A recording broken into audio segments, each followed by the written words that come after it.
Priscilla's feeling kind of sick right now, so she's actually laying in bed right next to me. I'm listening and I'm awake. She's listening and awake, but you might not hear her talk for a little bit. She said like after the first topic, she might I'm sure you guys Join will in. feel like it's a relief. I hear me talk for a while. So the first thing we're going over is just editing terms. A lot of these are stuff we've already pretty much covered, so I'm going to jump through those. And then the other ones, I'll show some examples. And the final list of them, I will go into my editor and kind of show it. Even though most of these we should all know by now pretty much for a lot of these, but hopefully, yeah. First one is fade. And a video fade is either gradually the image gets darker or it gets darker to black, or it gets brighter to white. Or you can have what's called an audio fade, which goes from either normal sound to no sound, which is a fade out, or you can have no sound to sound, which is a fade in, so that the audio doesn't just jarringly start and stop. It gradually goes out or comes in. And then the video, you can also have it extend longer or shorter, and how fast or how slow it goes to black or goes to white. But that's a video fade. A transition is going from one clip or scene to the next. And the way you do that is the transition in between. So it could be all these other things that we have talked about when we're talking about cuts, or we're talking about transitions already. So you guys should know some of these. I'll go over a few of them, but for the most part, it's like match cut, jump cut, dissolve, fade. Those kinds of things are all transitions to get from one clip to the next or one scene to the next.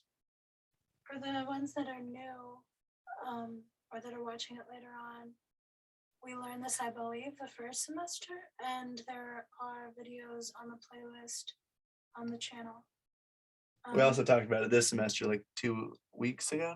Yeah, but specifically, like I said, the shot list series of Studio Binder goes over all this stuff like pretty quickly and covers it pretty well. Yeah. You have a montage, which is a series of short clips that sequentially show a longer passage of time. One common one you'll see in a lot of stuff is a training montage. The character doesn't know how to do something, and they're trying to learn how to do it.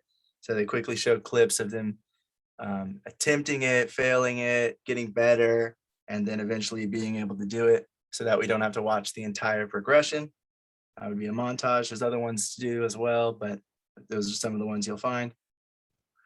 Match cut, it's based on either color, composition, framing, or movement, or it could be based on the audio or other elements, which matches the two shots together, either through an idea, through the composition in the same framing, or through someone getting ready to say something and it cuts to someone else saying the last part of it, or going back and forth between two people talking.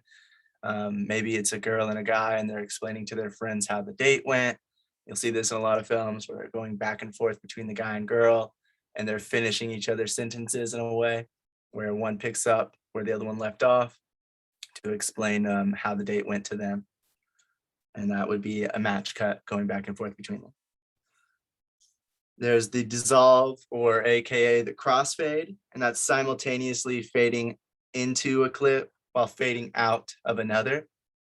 So you'll end up having a little bit of the old clip in the new clip, and vice versa. They'll both be there in the frame for at least one framing.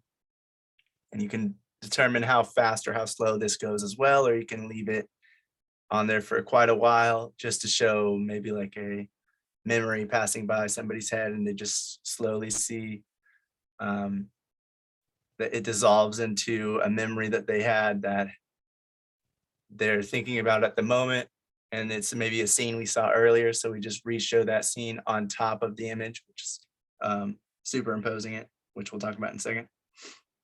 But that could be a dissolve, or it's just a way to get from one scene to the next by just transitioning from that one to the next one through a crossfade or a dissolve. You have A-roll, which is your main footage. That's like the characters when they're talking and things like that. You have B-roll, which is the footage that supports A-roll. And that can be stuff like cutaways or elements that help tell the story.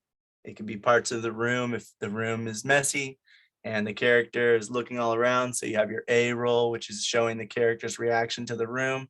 And you have some B-roll, which is just showing little parts of the room to kind of display why that character is looking that way. And so then those kind of go hand in hand. The reason they're called A-roll and B-roll is just because we used to have literal rolls of film, and one would be for the principal footage and one would just be for like the extra stuff to help supplement the scene and help support it. But now we just keep those words, but they mean the same thing. A-roll is just all your character stuff, and pretty much technically anything after that, anything that shows the space or anything like that that doesn't have the characters in it would be your B-roll, unless it's specifically mentioned in the script or something like that. But people's definition for B-roll will be a bit different depending on who you're talking to. Someone might just assume that that means cutaways only. Someone might think that B-roll is just the random stuff they place in between different clips of the scene. But really, B-roll can be anything from showing the room that helps like the actual scene itself to cutting away to somebody outside of that space, or cutting away to a flower or something happening in that area, like in Star Wars when they go to a frog eating or whatever that creature is supposed to be that eats a fly. That would be just like a cutaway B-roll, random, to kind of just give an atmosphere. Next, you have frame rate or frames per second. Frame rate tells what the frames per second is, and that's just how many individual frames are in each second of video. You have 24 frames per second, and there's going to be 24 individual pictures in that 1 second of video that you can view individually. And so that would be the frame rate, especially when you're editing. Definitely going to want to know what the frame rate was so you can match your editing, your sequence to whatever it was shot at, so that you can edit it the same way and it's not messing up how it looks. Next, we have a codec, which is short for a compressor decompressor. And it's just the type of compression used to get smaller file sizes, H.264, ProRes, DNX, and others. Those are the codecs. You have a container. Containers are the audio, the video, and other information like metadata, maybe subtitles and things like that. That's all wrapped together in a package or a container. And you can also see a container as a file extension.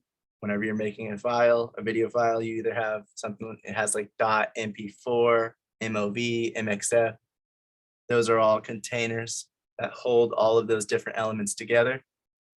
The codec, the audio, the video, the metadata, subtitles, and things like that, so that it all functions together.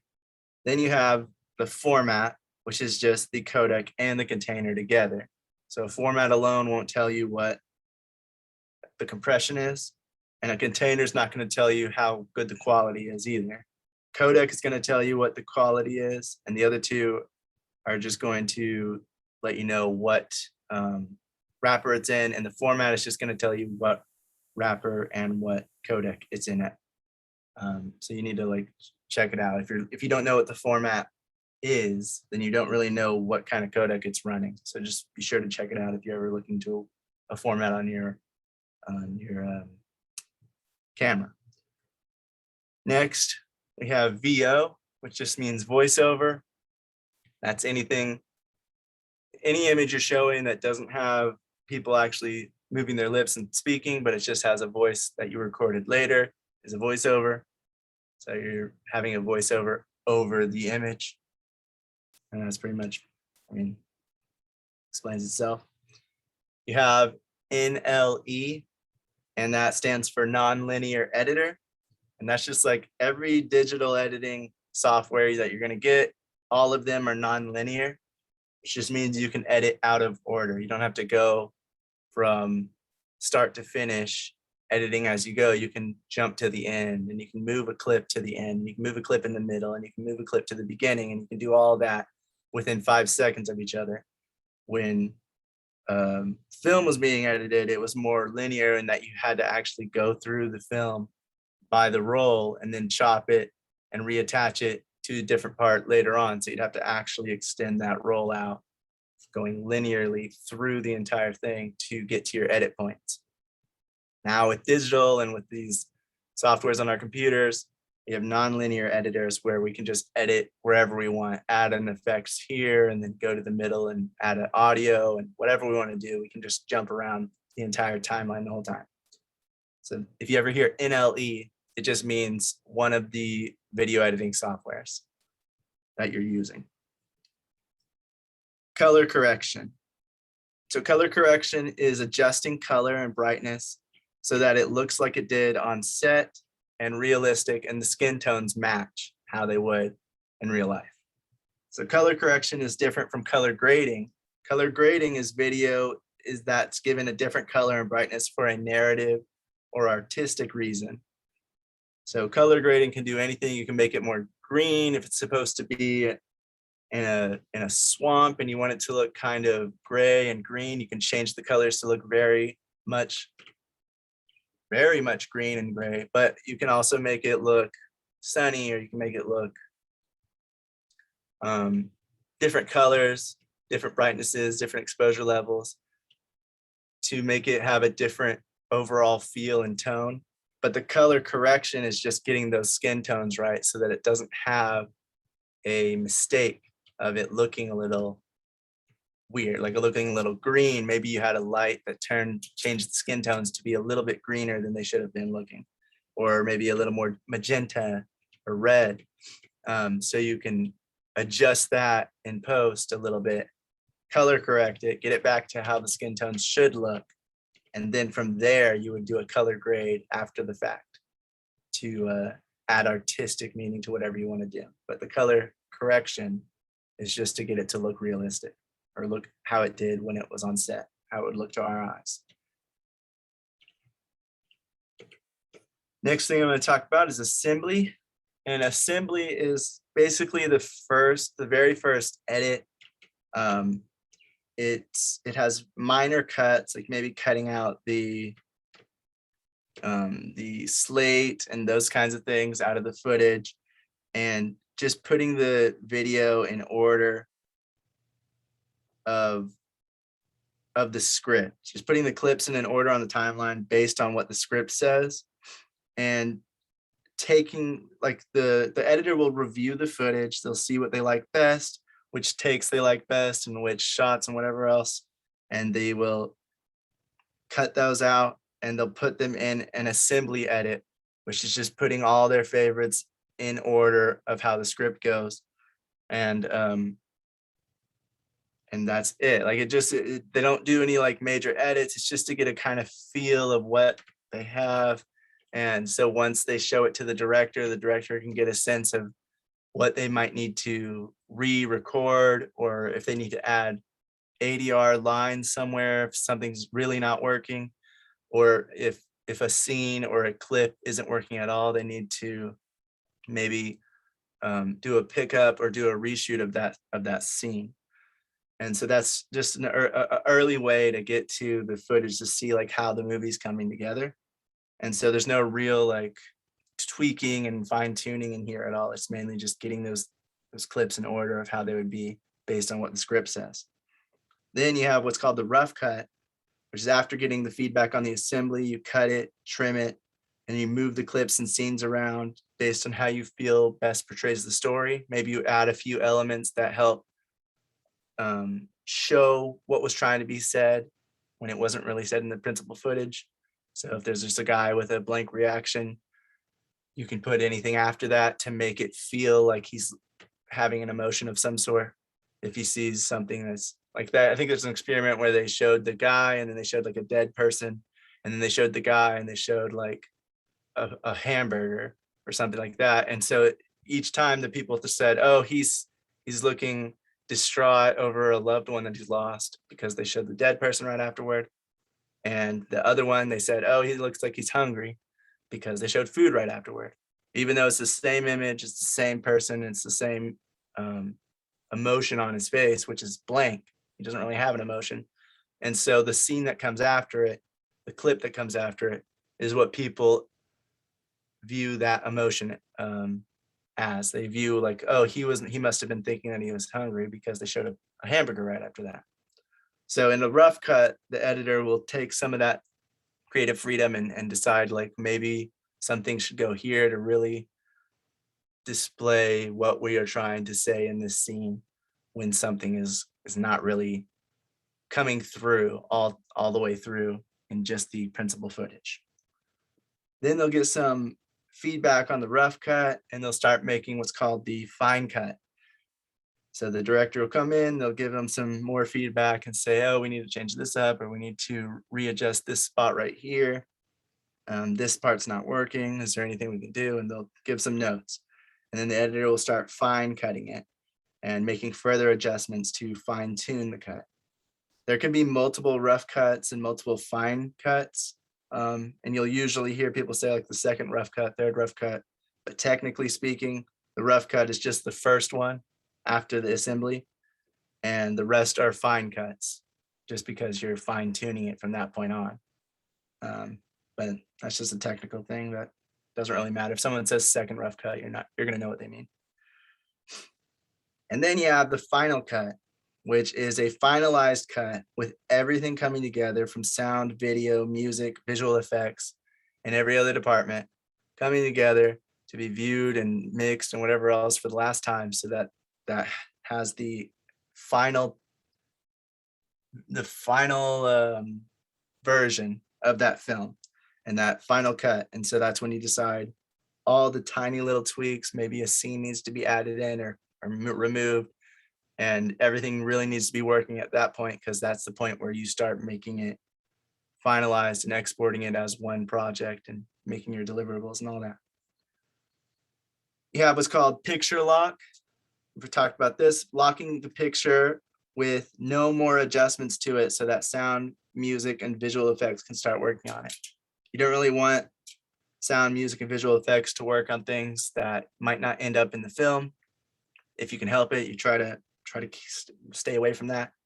So you usually wait until you have either a scene or a reel, which is about 15 to 25 minutes of footage that you are sure you want to keep, and you're going to lock that either piece by piece, or you'll lock the entire project once you have the entire thing picture edited and you found a good picture edit that you like, and you'll lock it and say, okay, we're not gonna edit this anymore. We're not gonna move anything around. We're not gonna make any more cuts to the video. So now everyone else can start picking up on their work and adding to it and making the sounds for these specific parts and making the music for the emotion that we left in in the picture at that point. Because if you all of a sudden added in any kind of frame or any second of video or added another scene in the middle, that's going to throw off all the sound, the music, and the visual effects, because then that's all going to be moved down further down, and it's going to make a big problem, which is why you lock the picture first. All right, and then you have non-synchronous sound, and that's just sound that doesn't go with any video. Sync is like, synchronous sound is when it goes to a video, you can see somebody talking, and you can match the sound to it, or maybe you just see the back of their head moving, but they're talking to it, and you're using the real audio that was captured on set, then that would be synchronous sound, the sound that goes with that video. Non-synchronous sound is any sound that was recorded separately, like wild lines or takes, any kind of music and sound effects. Those don't really go to a specific video, they just overlay it on different parts. ADR would also be non-synchronous because, well, it depends. ADR, you can try to make it synchronous by trying to sync up with the lips and getting them as close as possible. But if you're showing just the back of somebody's head, that ADR won't really be attached to how they're talking. So it'll be more of a non-synchronous sound where you're just overlaying it over the back of their head. So it seems like maybe they're saying that in real time. All right, and then when you're talking about editing, you have real time, and real time edits that are ones that occur immediately without needing to render or take extra time to process. So render Render is the process a computer uses to process all the coded data to transform it for preview to allow for smooth playback. So when you're adding a bunch of effects to a clip, maybe you added a transition and you're adding different color and all these other things, it's going to be harder for your computer to process all of it because it has to show you what that stuff might look like later on. And so you might have to render that clip, which just means you're processing that information to show what it looks like all together, so that it plays it back a lot smoother and a lot easier. And at the end of your export, everything will get rendered together into one final clip. So rendering also happens at the end of the process. There's something called scene detection. Scene detection is the ability that some editing softwares can have where they break down the video into scene clips automatically. I am not exactly sure how this happens or if it's based on like the sound and when you hit the if it's based on when you hit the slate or if it's based on a change in like the entire every pixel is changed, because that would be like when you're changing the scene to a new location. I'm not exactly sure how it works, but there is a way for it to sort of automatically cut up some of the scenes so that they're in separate parts if you have long bits of audio and long bits of footage that are spanning multiple things. You have what's called sweetening. Sweetening is just adding music or sound effects or otherwise enhancing existing audio. So you're sweetening it, making it sound better or making it work better by having music or sound effects over it. There's what's called a bumper. A bumper is just a short visual and audio break or pause. It doesn't mean that the camera stops rolling, but it just means you leave a little buffer in there, a little bit of room.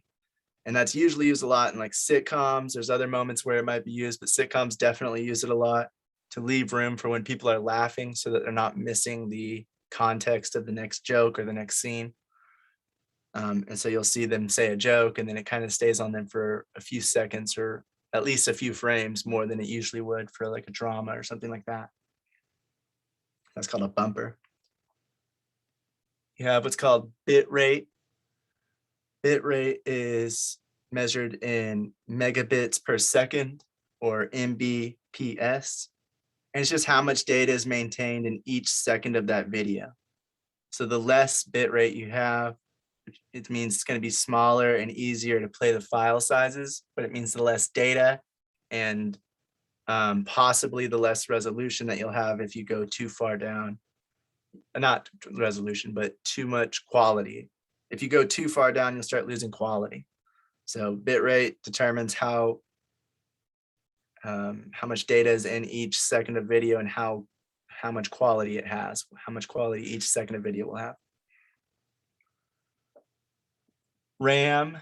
RAM is something for your computer. If you don't know what it means, it's random access memory, and it just holds short-term memory on a computer. That definitely helps with editing because the majority of it's going to be done on the short term. It's like when I'm leaving this browsing page open, it's copying all of my information so I can quickly look at it and quickly go back to something else like this and go back to this, and it didn't lose any information or take time to load because it's in the RAM's memory. So it's in the short-term memory. The more stuff you're doing on a computer, the more RAM you're going to need. When you're editing, you're doing a bunch of stuff at once. And so your computer, it's recommended to have 16 gigabytes for high definition video or HD and 32 gigabytes of RAM for 4K video. And they say it still can start lagging depending on how much effects and how much adjustments you are making or what kind of codec you're editing with. So the very minimum they say is around 8 gigabytes of RAM, but the person who was talking about it said they don't really recommend working on a computer with 8 gigabytes of RAM. They recommend 16 or higher. So it just depends on what the video is and what you're trying to do with it, how long it is, things like that, because you don't want your computer to crash and possibly lose some of that editing that you've been doing, or even worse, have a Just to give corrupted you- file. Just to give you an idea, new phones now, they're switching from 4 to 6 gigs of RAM so that they can support everything. So that's a phone. Wow, phone has like 6 gigabytes of RAM now. The average phone has 4, but the new ones are coming out with 6. Wow, maybe someday we'll get to edit full feature films on your phone. But yeah, so you just want to like look out for that. RAM's been getting cheaper lately, depending on what kind you're getting and stuff. There's some that goes faster, some that goes slower. So you'd have to look into that kind of thing, but it's not as bad as it used to be. And every day the computers keep enhancing and keep getting more and more parts and different brands and all these other things. Stuff starts getting cheaper. So it's been getting cheaper lately. It's been getting more expensive now just because all computer parts have started getting more expensive because of like the supply shortage. But after that's all settled and back to normal, it should go back down in price. There's an expression in the tech world now, well, not now because everything's expensive, but they were saying like good tech is getting cheap, tech is getting good, basically. So you can get better stuff than you could back in the day. And the high quality stuff is becoming higher and higher. Yeah. But yeah, I think that like I was mistaken. The new ones have 8. Like the average has 6. Okay. The next thing is what's called deliverables. Deliverables are different exports of the completed edited project. So once you have your final cut, you're going to start making deliverables depending on for different playback where you want that to go. Are you doing it for a theater? Well, that's going to need a different deliverable. It's going to need a higher quality master file sent to a production house that can do DCP, digital cinema package, and make it play well and look good in theaters. Or you're going to do it to DVDs because that's going to be a different codec and a different format container to get it to playback on a DVD, right? Or you're going to make Blu-rays, things like that. So the different deliverables are the different places you're going to show it. You might do it online, streaming, theaters. There's so many different ways to do it, and you have to have different file sizes for each because if you're doing it online, they don't want huge, massive file sizes as big as they show in the theater because it's going to play back on somebody's computer super slow because they can't read all that data over their internet as quick as they should be able to see the footage. So to see the whole movie play stream perfectly fine with no buffering, no interruptions. The bigger the project file, the bigger the size of the file that you're delivering, the harder it is for the things to read it. But for a cinema, you would want it to be basically as large as it can so that it looks good in the cinema because it's a huge screen and it's a huge, every little tiny thing is going to be shown. So you want to make sure that it all looks good.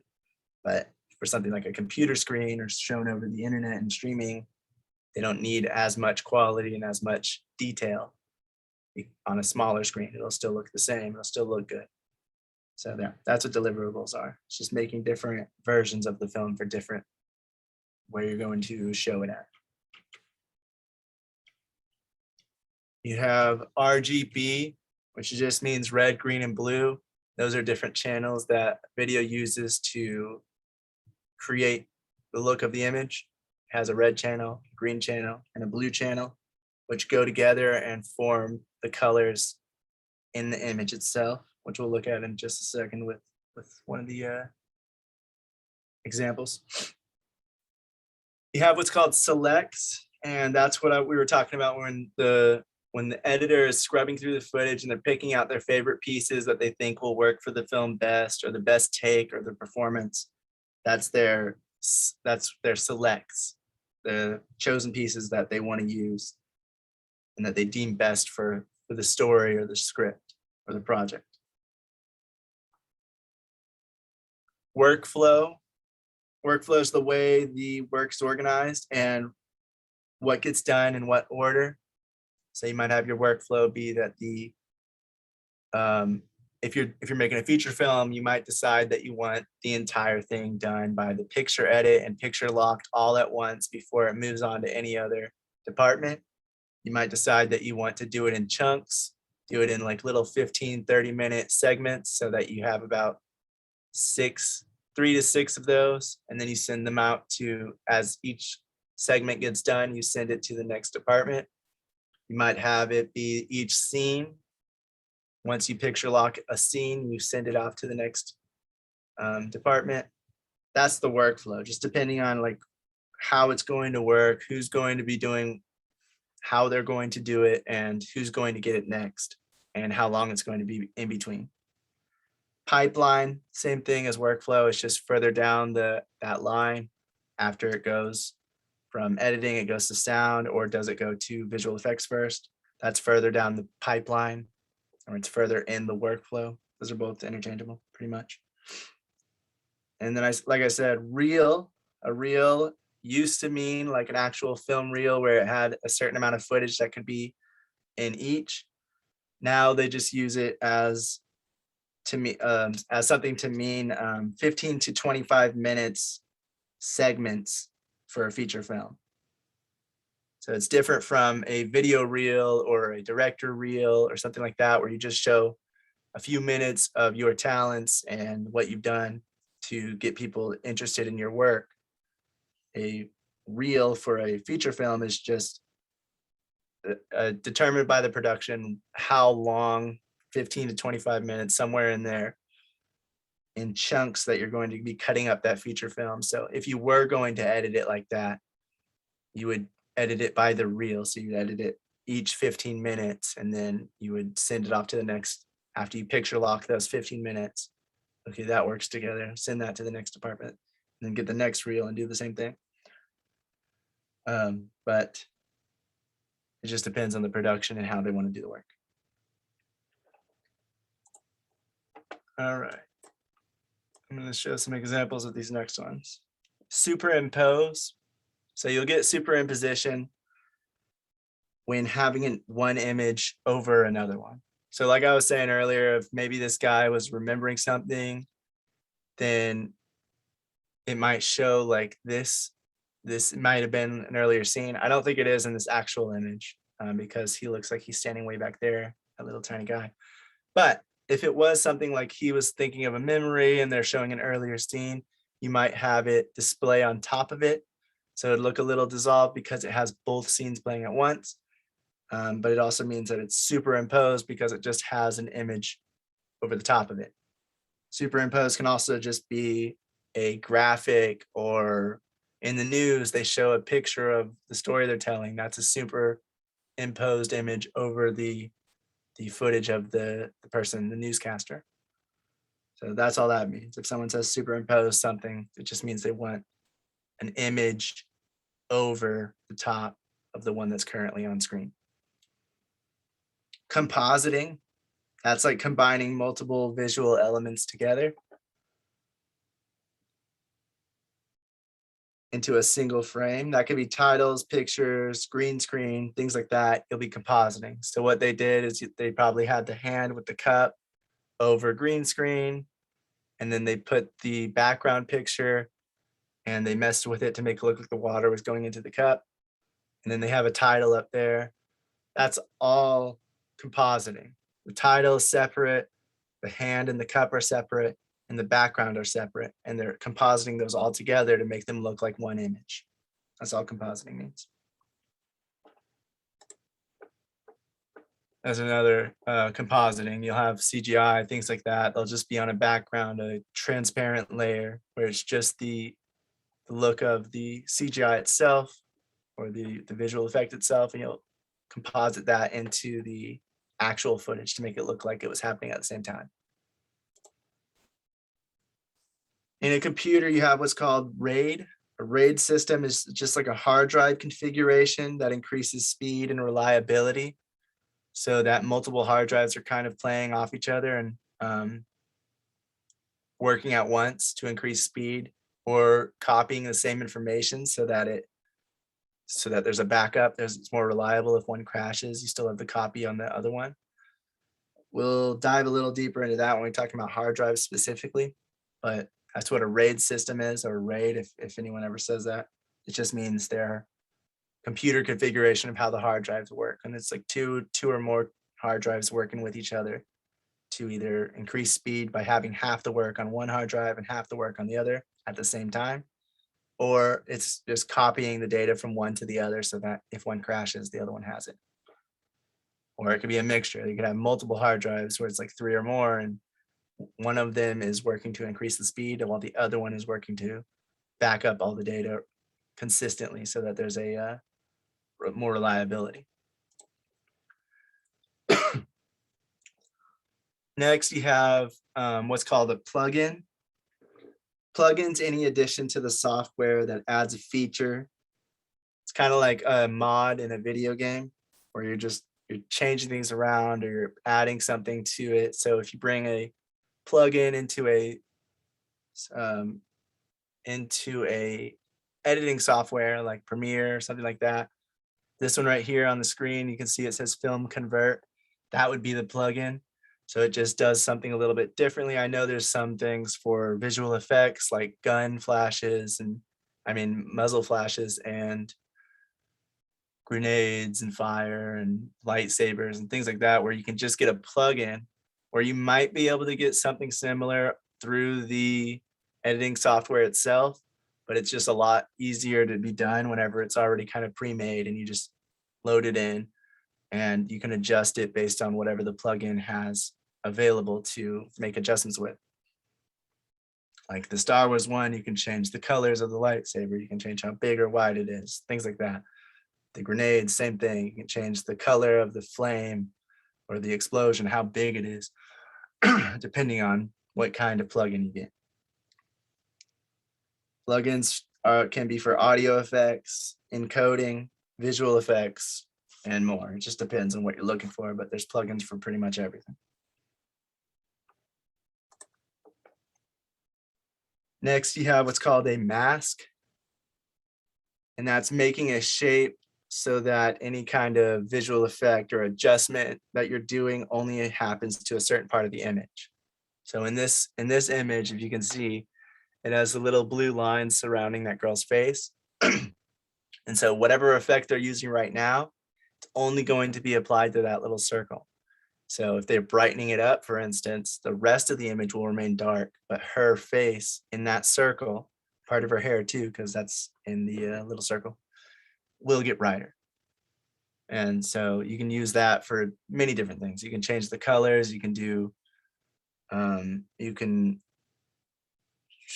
make smoke appear in one area only. You can do different things by making a mask where only one part of that gets through. One part of, so it doesn't take up the whole frame. You also have what's called a tracking mask, or otherwise known as motion tracking. And that's just taking the effect or the adjustment to track a moving object and stay with it. Or you can have something stay on a certain part of frame with something whenever the camera is moving. So right now the camera is moving and they have Brooklyn look like it's moving with the bridge. Really, it's just a motion track that they said stick with this part of the bridge. And so that that mask, that track mask is following those pixels, the area of pixels that look the same across the screen as it goes by. And it looks like it's moving with it.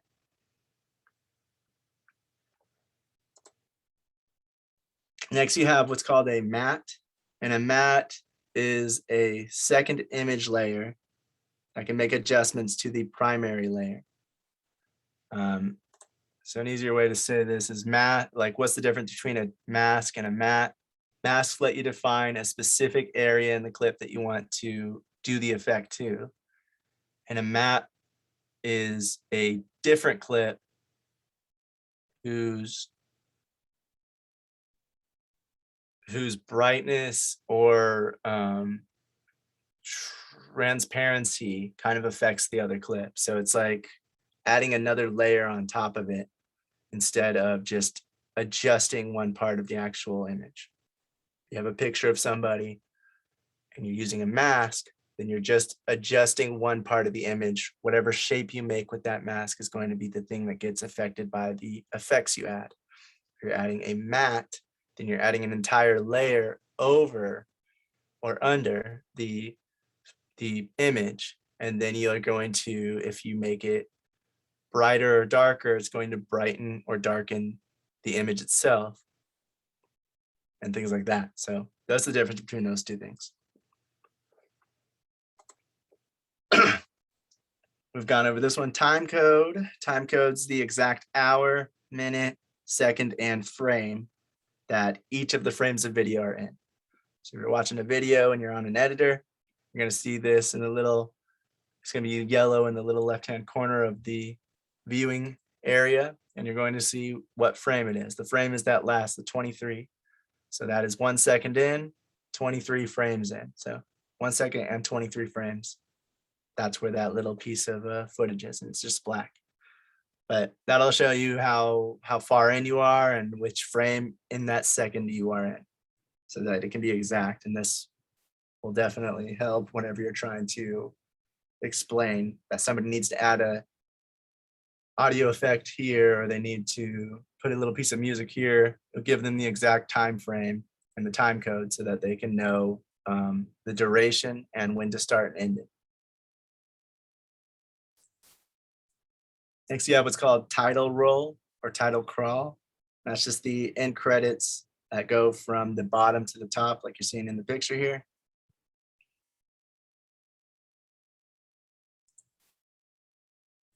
Rule of thirds. Talked about this when we were talking about cinematography. That's breaking the frame into 9 different boxes, with the important parts usually being on the line or at the intersections. So this building is at the intersections of the line on the left and the line on the bottom, where it shows red. And that's just a theory that people like to look in those areas first, and that it just looks more appealing. The first place your eye is drawn to. Right, the first place your eyes are drawn to are those sections, and if the entire frame is made. Sometimes it's just instinct too, because that's like in the centers, look at people's eyes, something like that. Yeah, I mean, and it does look nice, and that's just. Or it just That's means just how it sometimes works. people want to complicate it, like, oh, it's this psychological. Sometimes it's just people are used to looking in that direction. No, I think it's because paintings used to do it too. I think there's something to it. No, paintings do it because people do it. Like, You know, all paintings did it art is- because it looks nice. It's a way well, to. that too, but art is also a reflection of reality. That's Yeah, I all. don't know. That's like it's just a different composition. So it's just to set up to. It's more, what do they call it? Not environmentally pleasing. Aesthetically? There you go. Aesthetically pleasing to our eyes. Yeah. Anyway, moving on. You have action safe, title safe. That's just a grid that shows where the safe areas are so that titles or action aren't getting cut off from the different devices. So looking at an actual image of this, the title safe zone is the one in the very middle, and the action safe one is the one right outside of that. And then you have the edge of the screen. So those are just telling you that if you're displaying them on different devices and you're having a title all the way at the edge of the screen, part of that word might get cut off from a computer or a phone or whatever they're viewing it on, depending on what device it is. So usually you want to keep things within those boundaries so that it doesn't have any problems with any viewing device that somebody's watching the thing on. So you usually want to keep because his head, the guy on the right, is above the action safe line, it is possible that his head might get cut off when viewing it on certain things, and part of his legs might get cut off on the very bottom. But if that doesn't really matter, as long as the main action is there, then it doesn't matter as much. So you don't have to leave like complete empty space but just know that those parts possibly might get cut off depending on what the person's watching it on. I'm gonna open this, it's kind of small. It's pretty blurry, ain't it? The next thing is what's called an EDL, or an edit decision list. This one's pretty blurry, but what it's showing is this one's handmade. So it's made by somebody, and they show like what shot it is, what the file name is, and the time that it starts in the project, as well as the clip itself, its in and out points. So with each clip, you're going to have in and out points of where that clip starts and where it ends. You know, you don't want to keep the slate in the footage for your final project most of the time, unless it's intentional. But most of the time, you're going to start an endpoint somewhere after that when the actual take begins and the actors start doing their performance of the actual footage that you wanted for the scene. So your endpoint will be further in, your out point will stop before you call cut somewhere, and that'll determine how long that clip is and where it is on the timeline. So an edit decision list shows all of those different edits, and it's not done as much by hand as it used to be. It used to be done by hand when the editor was working on it. They had to give off what the edits were to other people so that they had access to the same footage and they can make those same edits without continuously exporting and basically making the quality less and less each time they're passing it off to someone else. They just sent the edit list, which showed, here, edit it the same way I did, and this is what you get. So that when sound and visual effects were working on it, they could work with the same footage. They just had to input the information. When you're working with an like a editor though, let me see if this is ugly. And it is kind of blurry, man. Anyway, when you're working with a software editing system, many of them are able to make an edit decision list, which is basically, when you're talking about looking at it on a computer, it's just a text document that shows where every edit's been made into what clip and when, and if there's been any transitions and effects added, things like that. And then if somebody is working on a separate editing software, you can send them the EDL. So if I was working in Premiere and someone else, and I was working with Brian's working in Vegas Pro, then I could export my edit as an EDL, which would just be a text document of the different edits I've made. And if he has access to my footage or his footage, whichever project we're working on, he can basically import that EDL into his own software, and it will make the cuts to all the footage based on what my edits were, and vice versa. Then we can keep going back and forth, sharing it, just an EDL. And an EDL isn't going to adjust the footage over and over again. It's just going to change where the edits are, where the cut points are, the in and out points of each clip, things like that. So it's not going to degrade the quality of the source footage that we have.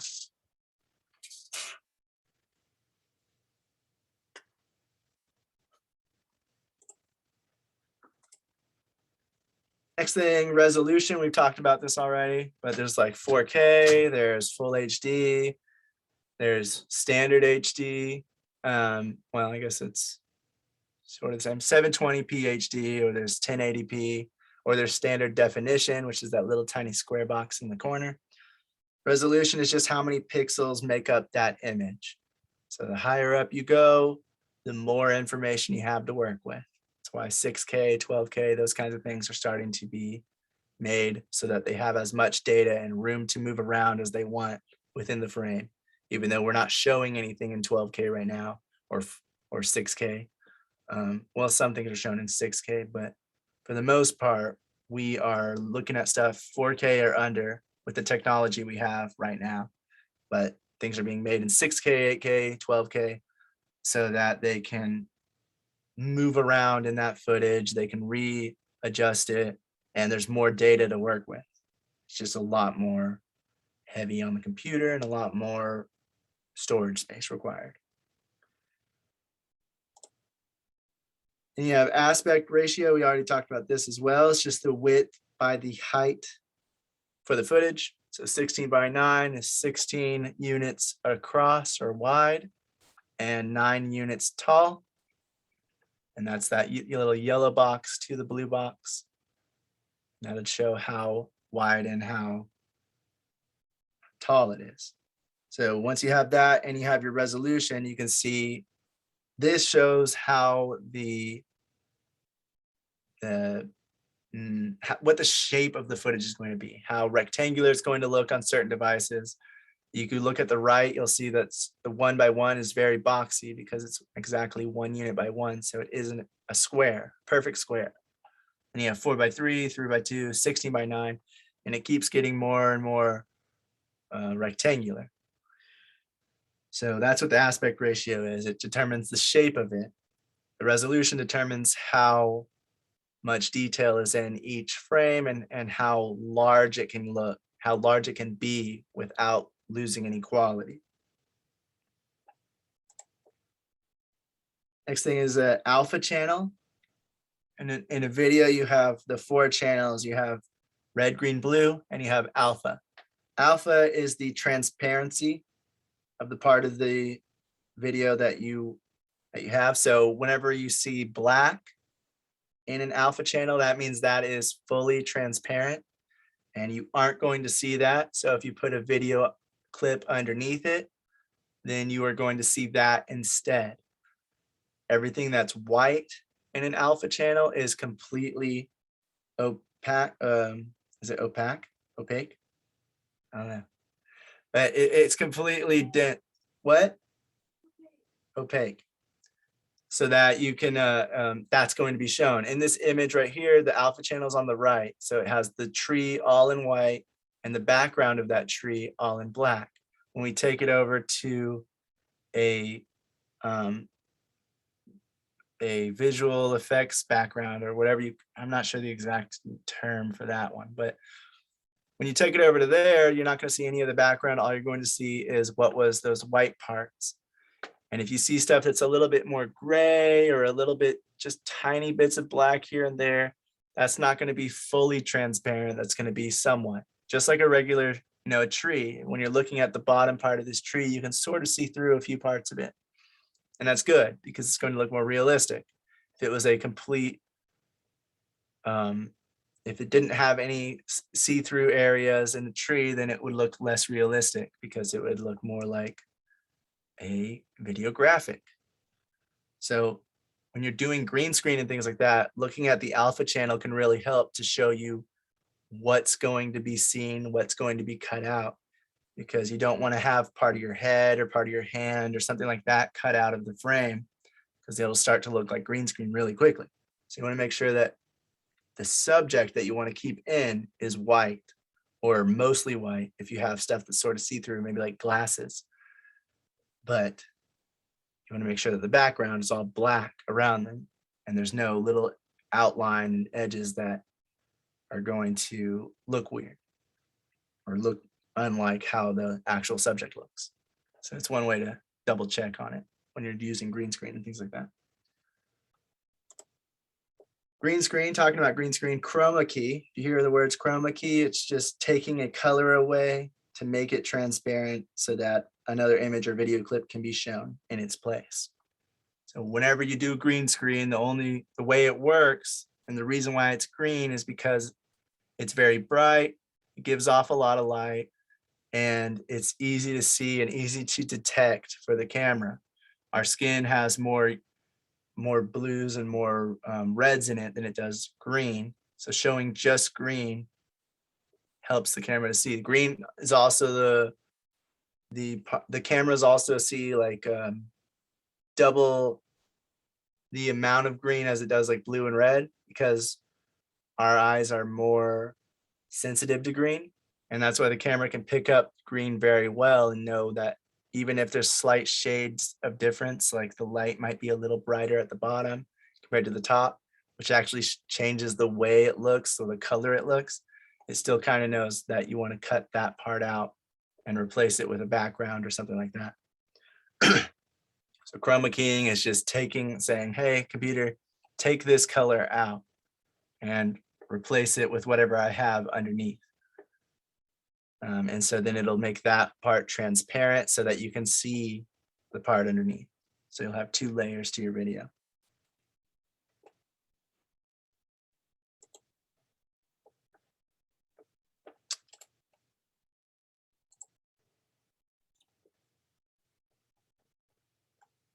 Next thing we're talking about is what's called a Bezier curve. And it defines the velocity of an effect, like how fast and how slow it can go. You can speed it up and slow it down anytime during the duration of it in the middle. Like if we were trying to say that this guy was riding his bike from right to left, those curves that you see at the bottom, they'll show how quickly it starts to pick up.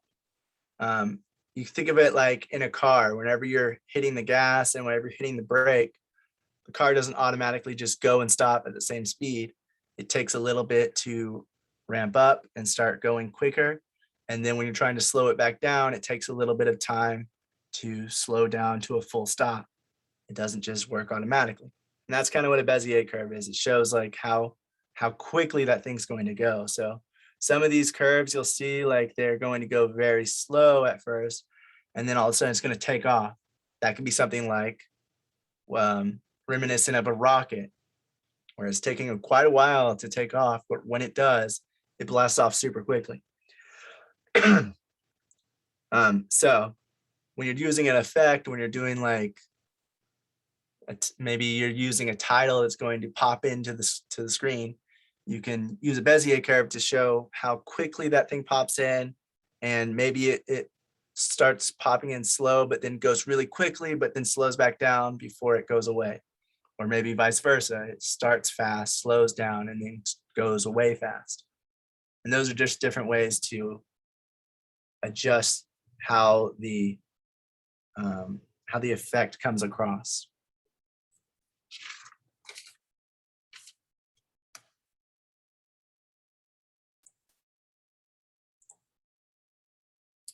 We're talking about RGB or red, green, blue channels. And this is just kind of showing what that might look like. So the digital image will take those 3 channels, which are looking like, when you're looking at grayscale, it looks like different shades of gray. Some things are darker, some things are not. And it puts it all together and figures out the colors and what it's all going to look like. I don't know exactly the technical reason how this works, because if you're looking at it just red, green, and blue, it doesn't look like putting those together would make this image on the left. But however it works, it makes the colors appear vibrant in how we see them in real life. So your camera is going to record in red, green, blue, and your video editor is going to read in red, green, blue, and you're going to be able to adjust effects in different channels. You can just affect the red channel, the green channel, the blue channel, brightness channel, and the alpha channel to change how something might look and make something look more red or more green or more blue, or only affect the highlights that are in the green channel. So only certain parts of the image get brighter because the green channel, parts of it are more bright than the thing on the blue channel, which everything looks a little more dark if you look at the bottom right. And in the middle, and then the red channel has things more bright because there's more red fruit in here. So it's picking up those things a bit more than anything else. And that's just kind of how it works. You can look more into it if you want an actual technical detail of how it works technically, but it just takes those 3 images in the alpha channel and it combines them to show how transparent parts of the image are and to show what the colors are within that image.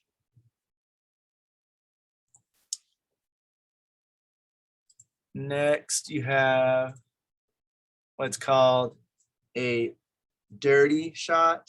This would be a dirty single. And it's just a shot that has part of something in the foreground or the background, like part of someone's head, her leg for this example. that's blocking or taking up some of the frame in the shot. So an over the shoulder shot, you have part of their shoulder and their head in it. When they're talking to somebody else, that would be considered a dirty single. Single just means there's one person. If it's a double, that means there's two people. So you could have a dirty double where this same image could be happening, but there could be two of them standing at the door.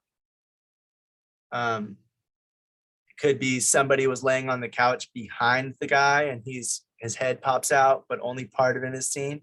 It's basically just whenever one part of somebody is seen in the frame, but not the whole thing, then you'll call it dirty. When it's clean, it'll just be them with no parts of people in the foreground or background or somewhere near them that is taking up that frame. So it's just them that we can focus on in the frame, and it's called clean.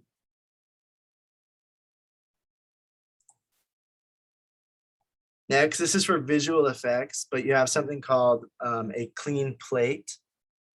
And what that is a shot that captures some of the, it captures the same thing another shot did, but with some of the elements removed.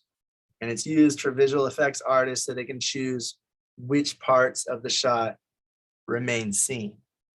So in this example, there's a bird, a seagull probably, or something like that on the left. And for another shot, they do the same thing, but they just key that bird out, or they wait for the bird to get out of the way or whatever. So that way there's both. There's a clean plate that doesn't have that bird or the little bird in the background and just has the water in the sky.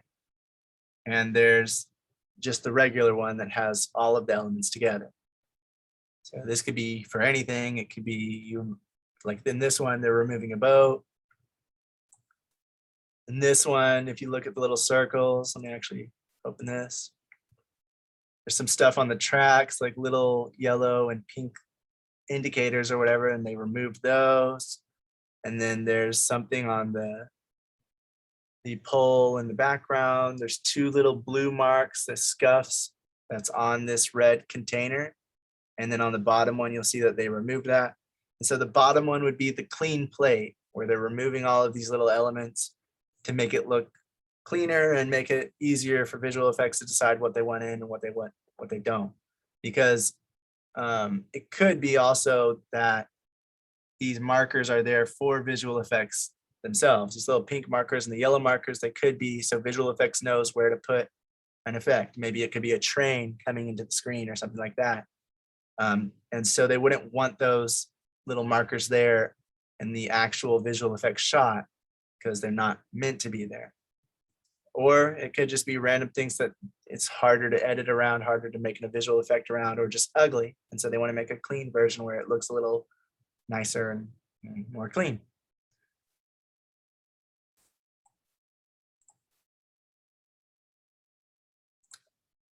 Next, you have what's called a garbage matte, and that's just a very rough version of a matte.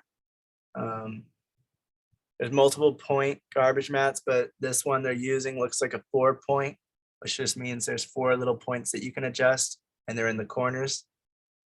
And so it's going to be very rough because it's just trying to cut out the majority of stuff without like fine tuning it around a person. It's just trying to cut out the majority of that frame that isn't needed. And so that'd be a garbage matte, which is the rough first version of a matte. You have what's called Luma, which instead of looking at the color palette, a Luma works by examining the luminance of the scene, so how bright the scene is. And you can do a few things with that. You can, when you're adjusting the Luma value, you're adjusting how bright or how dark it's going to look. When you can also, kind of like a green screen, you can do a Luma key to take out the brightness. So if you have a white screen behind somebody, or I think Luma also works with black screen, but I'm not exactly sure on that. I know it works with white screen, where if you have somebody in front of a white screen, you can use a Luma key to take out the brightness, which will take out the background. It's a little bit harder because there's brightness. There should be brightness on your subject as well, which is why this one's not used as much and why the green is used more often, the green screen. But it is possible to do a key and cut out that background as long as it's one solid color or one solid look. So if you have the solid white background, it is capable to be taken out by a Luma key.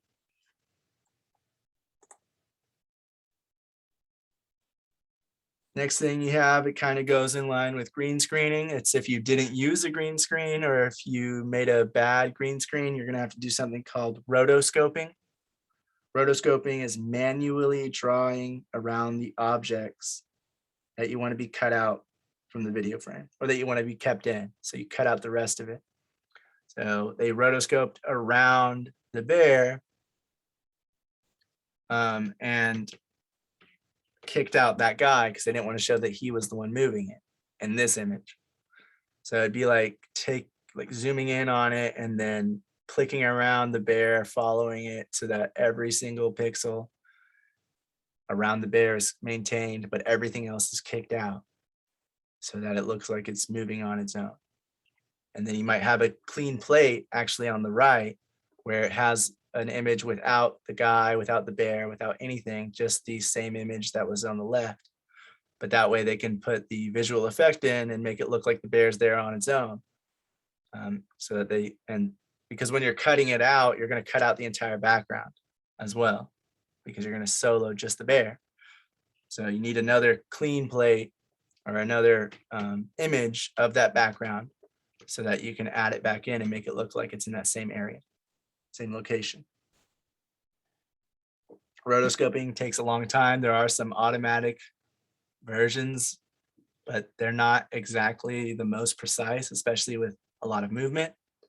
So try to get a good key if you're trying to do something like that, because rotoscoping is going to be very tedious and very long to do. You have to do it frame by frame, making sure that it follows the outline of the subject. So in this instance, the bear, you want to make sure that at no point the bear's ear starts getting cut off or that its cheek starts getting cut off if it moves to the left or to the right. And so you have to keep going frame by frame to move all of the little keyframes or whatever around the bear over and over again to make sure it maintains the outline for the whole thing. It's a lot easier to do when someone's standing still and they're not moving, or when it's a picture, of course, because then it's just one thing. But when you have video, it's like it can be 24 to 30 pictures per second, and then you have to do it for each and every one. And if you're doing a 90-minute feature film where you're doing rotoscoping for almost the entire thing, then you do the math and you can see it's a bunch of work. This just shows the outline, that purple outline that they made around the girl.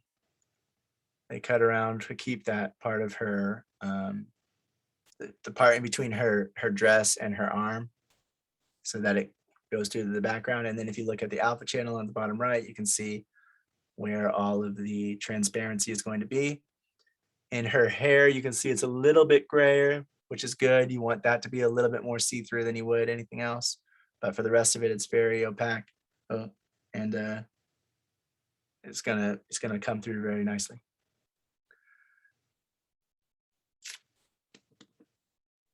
Then you have what's called offline editing. Offline is when you're using a lower resolution version or a copy of the footage that's not intended to be in the final cut. So like proxies and things like that we discussed earlier. Well, not today, but we discussed in another meeting, where you're creating a lower resolution version of the same footage. Then you're working offline because you're not working with the live actual footage that you're going to use.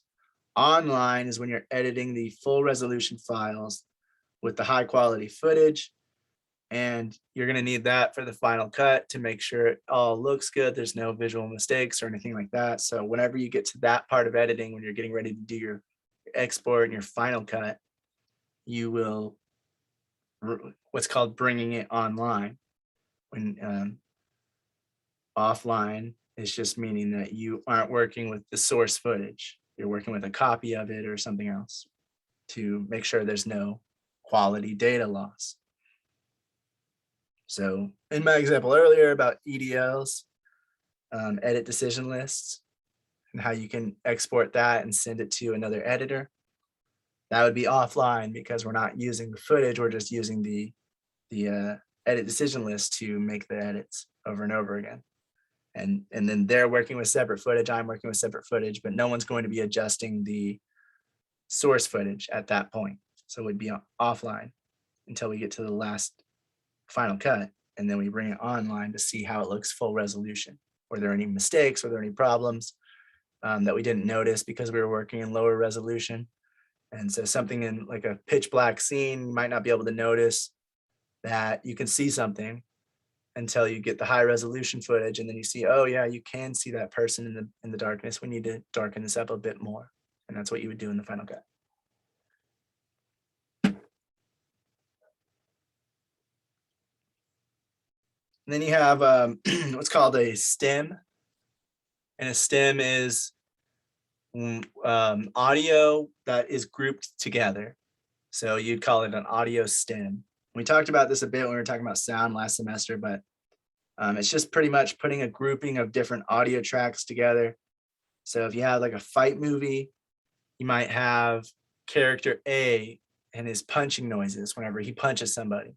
And you have character B, character C, side characters, background characters, their punching noises, all on separate tracks. So you might make a punching sound effect or like a grunt or punching group of audio and make it an audio stem. So within that audio stem, there's like 3 to 4 tracks of different punching noises that go with the film. And that's why that stems are used, just so you can quickly find anything that's not working and adjust it. We've talked about this before, but you could go into a stem, you could go either into it itself to go to each track, or you could just adjust it. If you think all of the punches are a bit too loud, let's just take them down a tiny bit. Then you can just take the stem and put an effect on the entire stem so it affects all of the punch noises. Or you could go within the stem itself to get to each track, or go within each track itself to get to an individual clip if it's not every single sound of, if it's not every single sound effect that's making a problem. If it's just one individual clip, you have to go find it. But if it's kind of all of them, or maybe one track, or oh, character A sounds way louder than character B when they're punching, and we want it to sound a little more leveled, then you can just go into the stem and take the volume down on the track with the character A, or bring the character B track up a bit so that they're a little more leveled. Or if you're comparing it to the rest of the audio, which is why these are used, why the stems are used. Because usually you'll get it to a level, you'll do like your sound mixer will do a mix with those sound effects, or the Foley artist who is doing it will do a mix for themselves, making them all sound how they kind of come across on the screen. If the camera's seeing it closer, they'll hear it louder. If they're seeing it farther away, they might hear it quieter. And then they'll adjust all the levels of everything and put it into a stem. And then when it gets to the final mix, they can decide if they just want to turn down all of those punching noises or turn it up a bit with the music and everything else added in, so that you can hear everything at once and it doesn't sound too jumbled and ugly. And so that's what a stem is for. All right, I'm going to go into the editor for the next things. Most of these things are not too hard to understand. I have an older version of Premiere Pro. This is CS 5.5, so it'll probably look different than a bunch of people's new ones. But I'm just using this. They have a lot of the same things. So, I mean, mine's missing maybe a few things, but not too much. Talking about import. When you're importing stuff, you're just bringing it into the editor. So if I were to import right here, I could just right click, import. And maybe I want to bring this clip in. So I just click import. And then it brings it in, and now I have it, and I can move it into my video so that it goes from there to there. That's all importing is. It's just importing the different audio and the different video. Export is when you're done with your footage and you're going to export, you might export an EDL, the edit decision list, which will just be that text document that says where all the edits have happened.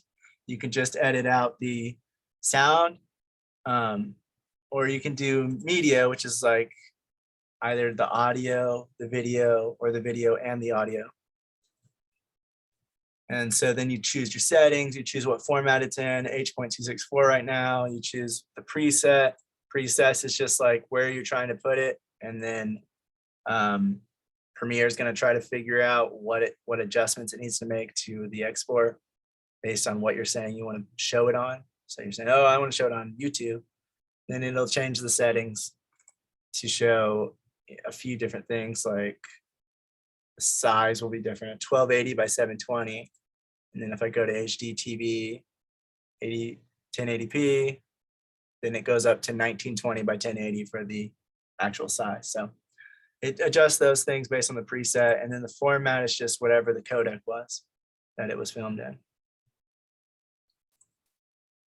Or actually the format is the codec and the container. So you do need to kind of know what this entails. H.264 is one that's used in every step of the way. It's used to record, it's used to edit, it's used to export to. So that's why you can have that. But if you have other ones that like QuickTime, it's going to be an MOV file. And the codec, not exactly sure. I think I'm not, I don't know. I don't know what the codec would be, but that's something I'd have to look up. It might be ProRes. I don't know. But if I was going to export to that, then I need to know what codec it's using, because that's going to be the compression it's used. And then you just choose whether you export the audio, the video, go down to video and make some adjustments to the width and the height, what the aspect ratio is at the end, the frame rate, bit depth, how much information it keeps, all that stuff. You go to audio and change the sample rate, those kinds of things. And if it's 5.1 channel surround sound, or if it's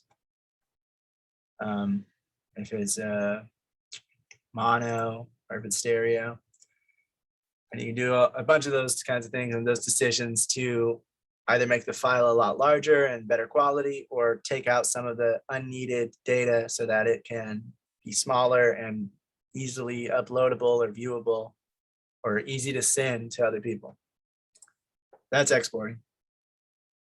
Ingesting, in the digital age that we're in now, it's the same thing as importing. I do believe it was something different back when they were using like film stock. I don't really know what that difference was. So ingesting now pretty much means the same thing as importing. You have timeline. Let me move these. Timeline is just this area down here. This whole thing with all the audio and the video clips. This is where you'll pull your footage and your audio to, and it shows the time of each frame in these little yellow time code sections you can see at the bottom left of each video. You can see where it is being played at. So this is 41 seconds in, 11 frames, 41 seconds and 11 frames in. And then if I just move frame by frame, you can see the number go up by 1 frame each time I do it. And since I'm shooting it at, I shot it at 24 frames per second. When it gets to 23, then it goes to the next second. If you shot it at 30 frames per second, it would go up to 29 before switching to the next second, because there'd be 29 frames in each second. But it just shows where the footage is, when it will play, and when the audio will play with that footage. And you can have multiple video files stacked on top of each other. The one on top is going to be the one that's shown, and the one underneath will only be shown if part of the one on top is transparent.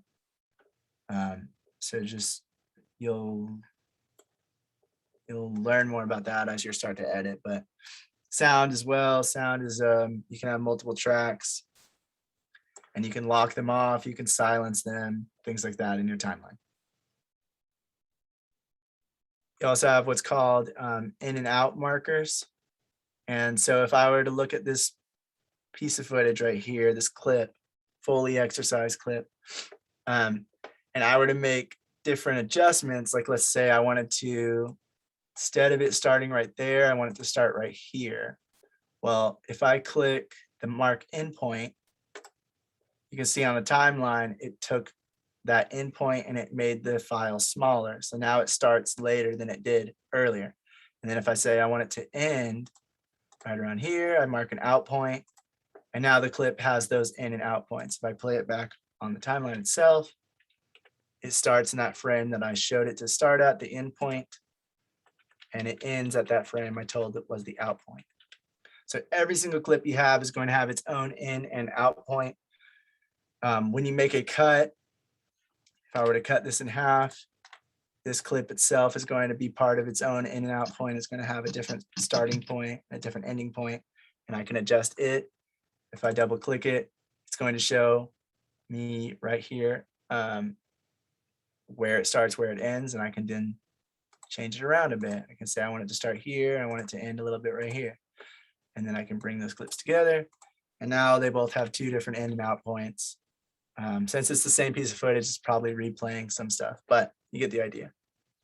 So each time you make a cut, you can double click on your footage and you can see which part of the footage it's using.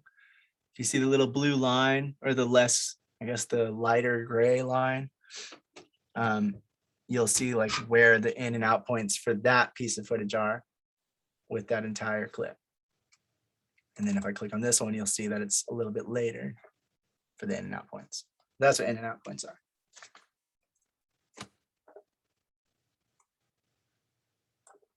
Next thing you have is what's called a sequence. And a sequence is where you're going to do your editing. It's basically making a new area, a new timeline for you to put everything in. A lot of people, the sequence will hold your clips, your audio, and all of that stuff. One second.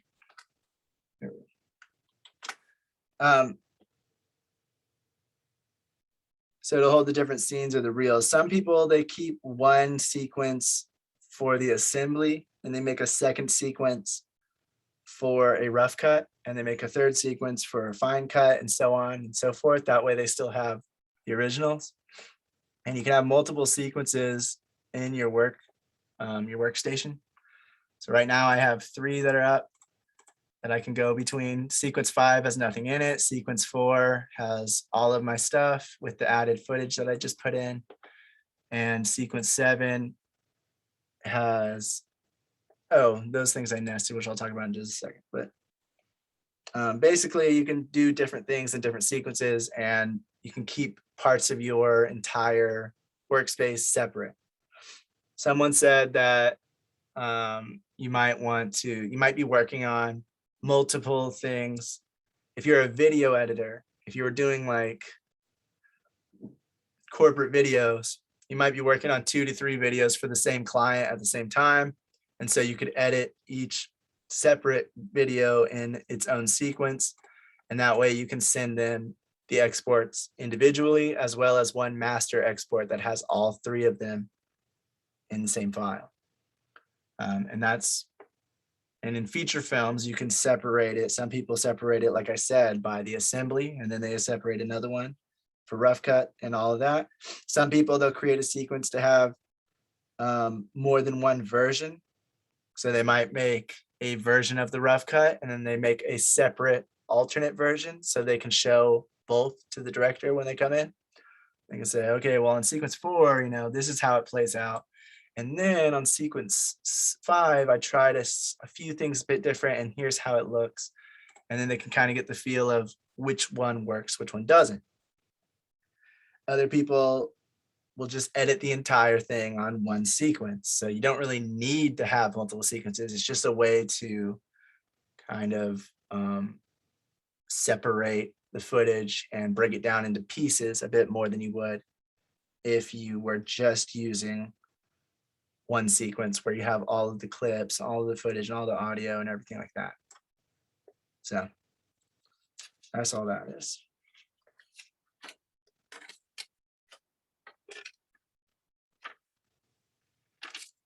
Where am I at? Next thing you have is what's called nesting.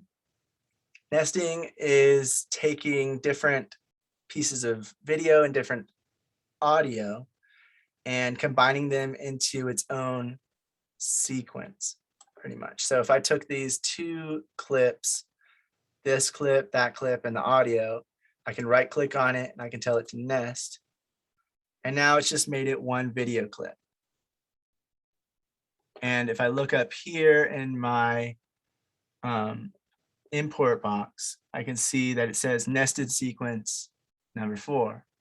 So if I were to go to like, I don't know, sequence 7 and bring in my sequence 4 data, then it would have the entire clip. It has that extra, my bad, let me get these out of here.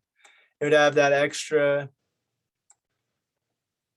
footage that I added to the end, and it would have the whole beginning and everything that I had in that clip.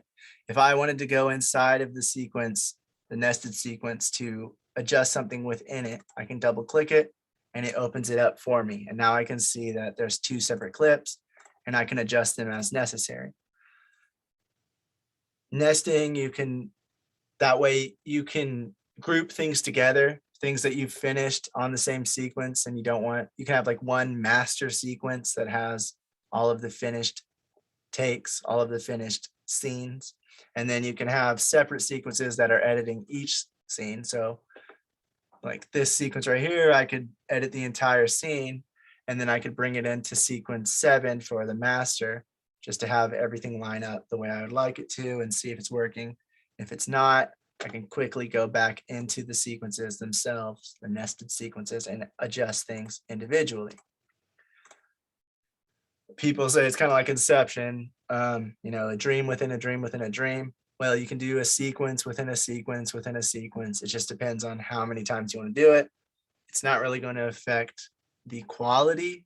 I'm not sure if it would start like affecting the video speed and the playback speed. If you did it to a crazy extent, it might start being a little slower for your computer. But if you're just doing it normally, where you're just making 1 or 2 sequences within a sequence, then you'll be fine and it won't affect anything. But it's a good way to adjust effects on both clips at once. Let's say if I was doing a color grade, I didn't want to go in and individually adjust this one and then individually adjust that one, even though I totally would, because they're completely separate areas. But for argument's sake, let's say I wanted to adjust both at once, then I could just go and put an effect on it right now and start adjusting it like that. Color correction.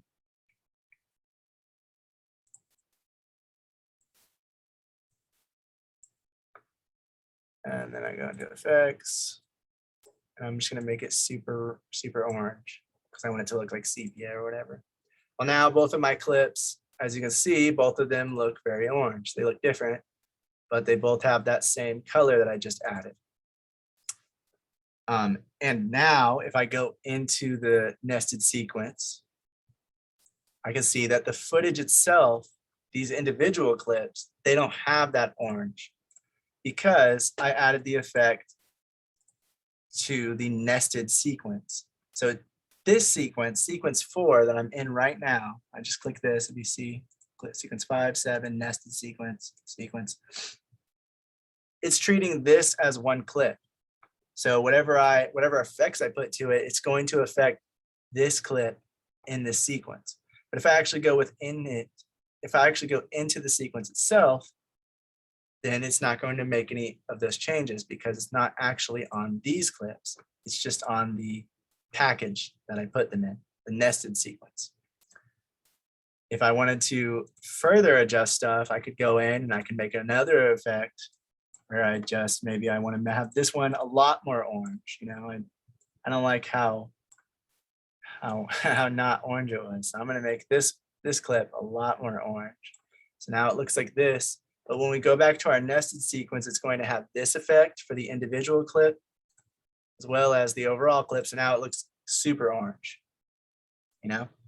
And Obviously, I'm just doing it with color right now, but you can use this for a bunch of different things. So nesting is something very important for somebody who's trying to work pretty fast. If you have a bunch of the same footage or same type of footage and you want to quickly adjust some things, or you want to just see what it looks like without actually affecting the clips, making it nested is a good way to do that, because then you can easily just say, oh, I don't like this. I'm going to delete the nested thing out of my footage, and I'm going to copy this, or I'll cut it, I guess, and I'll paste it in here. So now my footage is back into my original thing, and it doesn't have the orange except for this one because I added that later. But yeah, so that's something that where you can like do stuff to just kind of play around and see if you like it or not, nest things together, make an effect, make an adjustment. If you don't like it, you can unnest it or bring it back in, or just undo the effect, really. But yeah, that was nesting. All right. Next thing you have is what's called scrubbing. And scrubbing is basically just grabbing the footage and playing it like this. You're just dragging it along, so you're quickly seeing it. My computer's doing a few things right now at once, so it's pretty laggy, but you want it to try to be as smooth as possible. Another thing I can do is I can go into this and do playback resolution. Oh, what's on 1/4? Playback resolution, you could turn it, you can make it like 1/8, 1/12, or 1/16, and make it play back and look uglier, but that way it's easier to scrub through. But that's what scrubbing is. You're just dragging it and seeing what it looks like, or what it's going to look like through the whole clip. And an easy way to see if there's any mistakes in a piece of footage that has a bunch of takes within the same piece of footage, you can just scrub through and see if there's like laughing at the end, like, oh, they messed up, and then keep going through the next to find kind of what you want, and then watch it real time to find your actual selects later, what actually works. Next thing you have is opacity, and I'm going to move my footage up. So, like I said, I put this video on top. So now when you're watching the video, you're actually seeing the one on the right. That's what it's going to look like because I put it on top of the other clip. But if I wanted to play both at the same time, I want to see the dinosaur and I want to see me over it, I can go to Effect Controls and do opacity. Opacity just means how transparent it is. So right now 100% means it's completely, it's not transparent at all. And if I go to 0%, well, it's fully transparent. So now you can't even see that. If I go somewhere in the middle, and you can see that there's now both, it's superimposed over it. So that's just what opacity means. It just means how transparent it is, or how little transparent it is, I guess. And you have proxies. I already described that. They're low resolution versions of the footage. I don't actually know if mine allows proxies because I don't see it. Normally what you'll do is you'll just right click your footage and then there'll be like make proxy or something like that option. And if I were to get Premiere Pro, Creative Suite on, or Creative Cloud, I mean, and pay for the subscription, I would be able to get that option to make a lower resolution version of these footage pieces, these clips. Does it go on the export? What was that? Is it in the export? Export? Yeah, either export or media, import, I think. Check media, export media. Export media? Yeah. Time.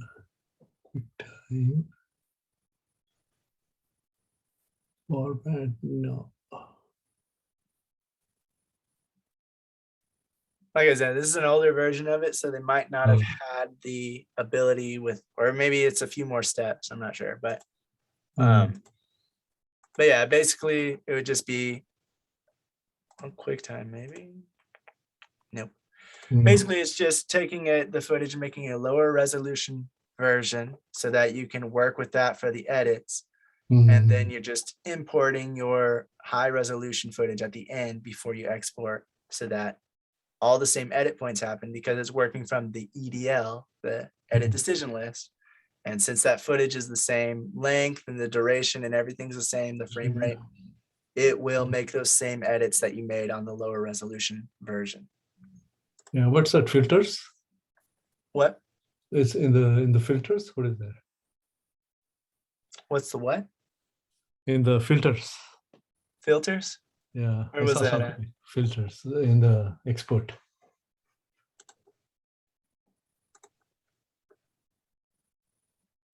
See there? Filters. Yeah, it's just adding blur. Okay. And in the video? Video we saw, right? Okay. Oh, you know what? That could be So this one has H264. Apple Intermediate Codec is what I would assume. It is. Intermediate is like what you edit with. So actually that probably is the way to do it. Go look at codec settings. What? Right there underneath. There's a codec setting. What does that say? Oh yeah. Just a preset for either 1080p, preset for that. Okay. interlaced, stuff like that. Right. Okay. I do believe that this would be it. Apple Intermediate Codec, which would be the ProRes, or Mm. you know, whatever, maybe it's a version before ProRes. But What's yeah, the that version would, you have? You have CC3, right? Is it CC3, right? no, this is a Creative Suite 5.5. 5.5. Okay, yeah. Now I think it's CC3. Yeah, I think mean, like before. I have the version before the final version that was separate from the online subscription one that they Yeah. have now. So it's pretty old. Like it came out pretty long time ago. So So I don't have a lot of the same export. So the cloud has a 444 or it still has 422? See at the bottom that says uncompressed 422 and compressed 422, 8-bit, 10-bit. Oh yeah. So mine has 422. I'm not sure if the new one has 444 or not, probably. Yeah. And they have like, you know, Blackmagic Raw and these other, I have Blackmagic RGB 10-bit, but I don't, that's not the same thing as Raw. That's So, for the this thing, right? What is that? Color correction. yeah. Generally, Yeah, I think. but anyway, I mean, like, so when we're talking about proxies, it's just making a low resolution version. I just know that because I saw online that check the import thing. Does it have anything there?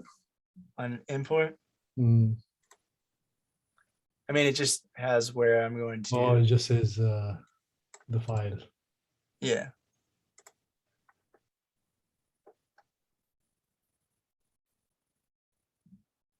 Anyway, I mean, it You doesn't guys don't really, have to worry like I said, about- it doesn't really matter. Like to me, I know how it works. If I was going to edit like a new thing, I would get the subscription and start editing. If it's not Yeah, just a video. thankfully, no one's gonna probably be using this version because it's pretty old and doesn't have as many Right. options.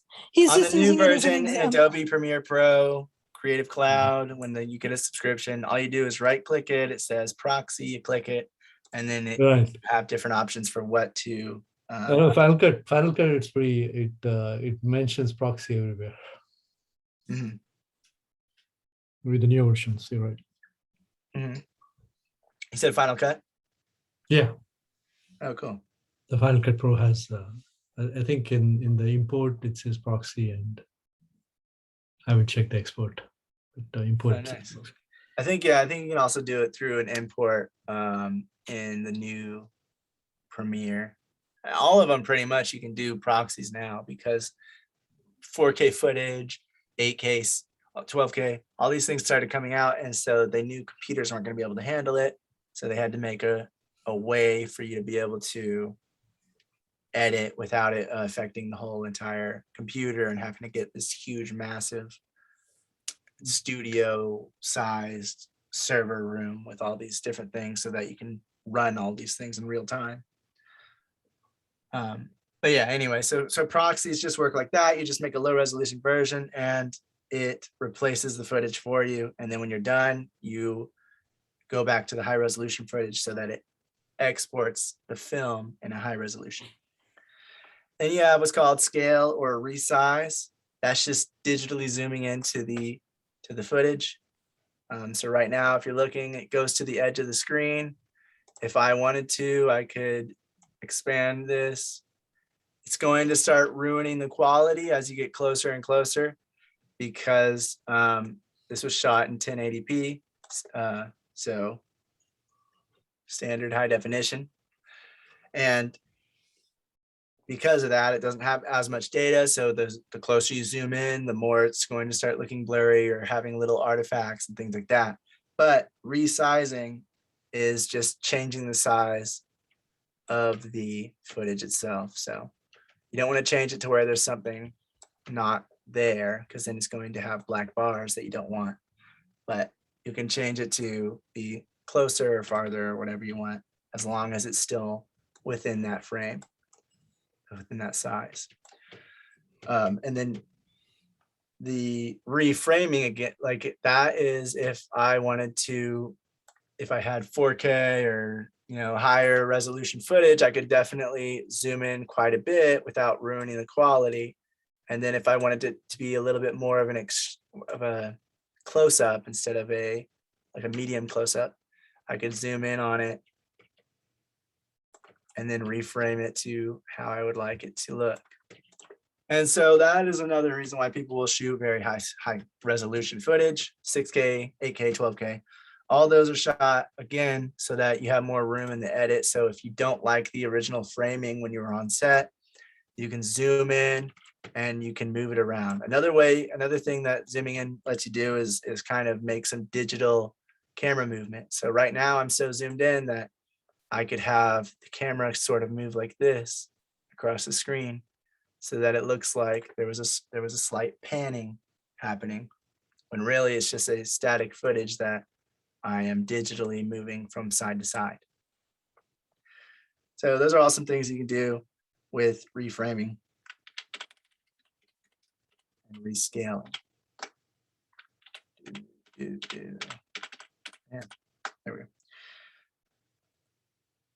The next thing I'm going to talk about is what's called keyframes. And if you hear somebody say keyframes, that just means how the effect works or how the audio works. So the audio, like, and how long it's going to take for that effect to happen and how it happens. So if we're talking about opacity and we're doing keyframes for it, I can add little keyframes like right up here, or that removed it. So I can add a keyframe here and I can add a keyframe here. And maybe I want to add another keyframe. Maybe I want the middle of this footage to, what? Someone say something? Anyway, maybe I want the middle of this footage to get a little bit darker or to show the clip underneath. So now I keyframed it a few times so I can move part of it down. And I can move the other side down.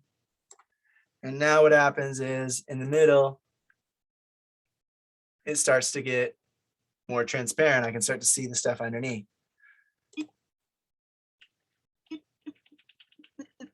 See, just like that. And it depends on how fast it's going to go. I can move the keyframe over here. And now it's more at a gradual decline. It gets it looks more like a dissolve. And you can do this with anything. Keyframes are for any effect you're doing. Audio, you can make it like we were talking about fade in and fade out. You can have it go up and down and get louder and quieter over and over again so that it sounds very different. With visual effects, you can keyframe it across the screen. You can keyframe it to show it how the size will be. Keyframes just basically are the frames that you're saying, I want the visual effect to look like this at this frame, and I want it to look like this other thing at this separate frame. And then the computer tries to figure out what it needs to do to get from point A to point B. So like I was saying with a title, if you're making it go from the right to the left of the screen, you might start at the beginning of the clip, have a keyframe, and tell the title to start at the right.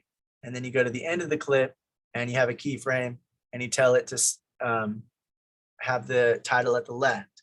And then if you're watching the clip, you'll see that the title slowly goes by during the clip, starting from the right, going to the left, because the computer is filling in the gaps from the first keyframe to the other one. The more keyframes you make, the more control you'll have over how the effect works. And the closer the keyframes are together, the faster whatever it is going to happen. So if I had a keyframe, you actually just saw me do the example of that. If I had that keyframe for the opacity and I did just this a line straight down, the keyframes are really close together and it just kind of immediately changes the opacity. But if I dragged the second keyframe a little farther in, it just slowly starts to get slowly starts to get more transparent because of that. So you can adjust how fast it moves as well using keyframes. The last thing that I'm going to talk about for editing terms is what is called copying attributes. So like in our earlier example, if I wanted to make this clip right here, you can see it on the right. Let me zoom in a little bit. If I wanted to make it, let's make it more blue. All right, I want it to feel cold and, like maybe sort of like you're underwater in this scene. And I want this scene to also look like that. And it doesn't. What I can do is I can copy just you click on a clip and press copy, click on another clip and say paste attributes. And it's going to change that clip. Oh, it's still zoomed out. It's going to change that clip to be having the same effects that you added to the first one. So if you're having like 6 different effects on a clip and you only want to copy the blue tint, the blue color grade, then all you would do is copy the effect itself. You'd go under effect controls, press copy, and then paste that into the clip. But if you're trying to copy everything, so all of the effects, which you can do multiple effects on one thing, I can move the motion around, have it go from left to right, be blue, get larger, whatever else I want to do. There's tons of stuff. I could copy every single effect so that it happens in the other clip as well. But if you're just trying to copy one thing, again, you just want to go up to effect controls, click on whatever you're doing. In this instance, if I wanted to make it blue, that's the fast color corrector I just used. Copy that and then paste it. And then another thing is if I were to paste it again, I can't. Sorry, I copy this again. There we go. If I were to paste it again, it's going to get even more blue because now it has that effect in there twice. So it has the blue and then it has another effect where it's blue. So you don't really want to do that unless, you maybe want to do that, but for the most part, you usually just want to copy and paste once to get it to look similar. Because if you keep pasting it, it's just going to keep making it more and more blue. If I paste again, it's going to be even more drastic. See, even more blue. Again, we're just going to keep making it blue because now we have like 6 different color effects added to this one clip. And it's starting to make a lot of ugly noise and make this footage look very hideous. So that's something you want to try to avoid. That's that. But yeah, does anyone have any questions or comments about any of those or any other terms that you think should be added to this list that I just went over? You'll hear in editing that you might not really know what they're talking about at first.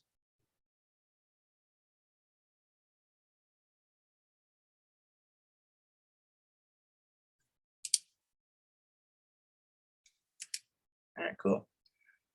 Well, Guess there you not. go. What? Guess not. Guess not. All right. Well, there you go. That was the editing terms. Of course, there's still going to be more out there that we didn't cover, but those will at least get you started and be able to talk to your editor and know what he means when he's talking about a garbage mat, or know what he means when he's talking, Yikes. or her, are talking about keying out the green screen. They're talking about chroma key and keying out that background. They're talking about an alpha channel and showing you this black and white image. You should know what that means now. Yeah, that It'll way help you're you. not gonna make that.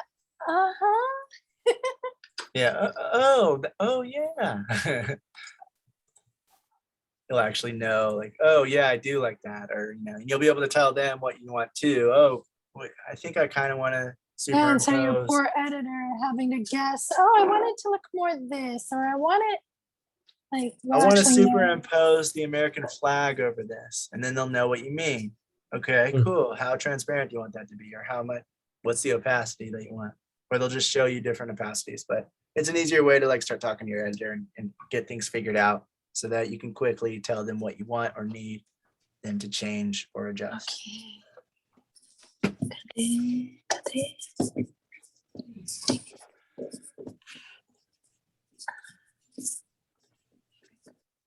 Oh, well, there's proxy right there. There you go. In the Premiere Pro Creative Cloud, Oh, which is okay. the online subscription one. Yay, CC. you found it. Woohoo. Yes, CC. All I right. was gonna Google it, but I had my hands deep in chicken, so I couldn't So this look is for it. the, you referenced it? Okay. What Help was that? Center. Oh, this is in the Adobe Help Center font. What? 400. Adobe Help Center. Oh, Adobe Help Center. Gotcha. Yeah. Yeah. Yeah, our internet is kind of weird sometimes. I can It's weird hear. to, like, some things come through a little like Yeah. early.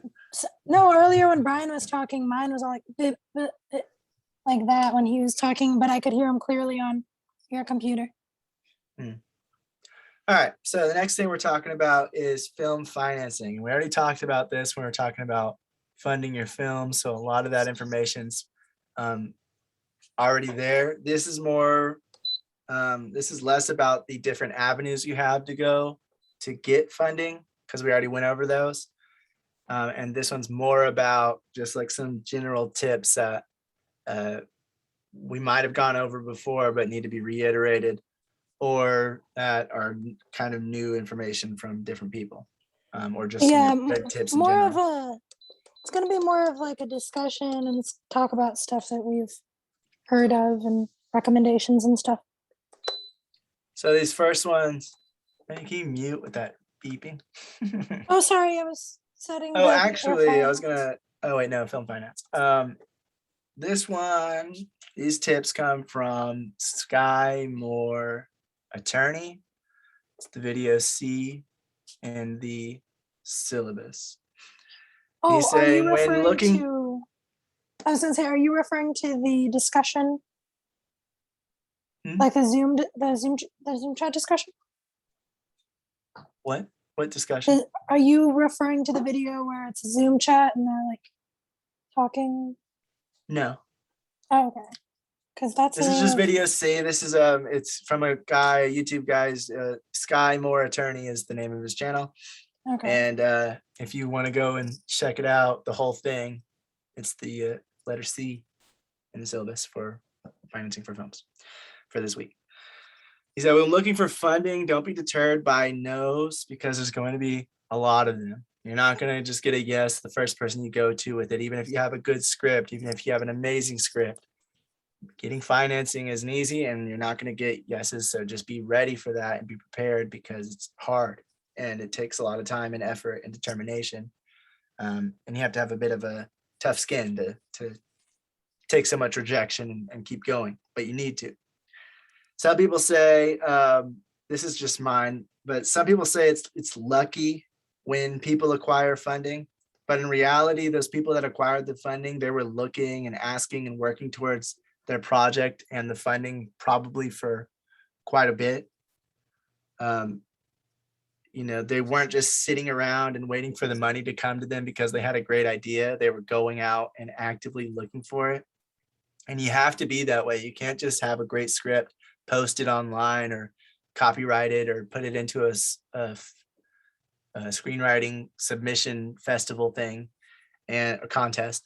And even if you win it, that doesn't mean that someone's going to automatically try to pick it up and make your film, because there's so many films out there. There's so many people out there trying to make their films that if you're just sitting around waiting for money to come to you, you're likely going to be sitting around and waiting for it for the rest of your life, because And there's going to be someone else who's going to be more active and more involved and more determined and showing that they are really serious about making this thing and really want to and are going to do anything they can to get it done.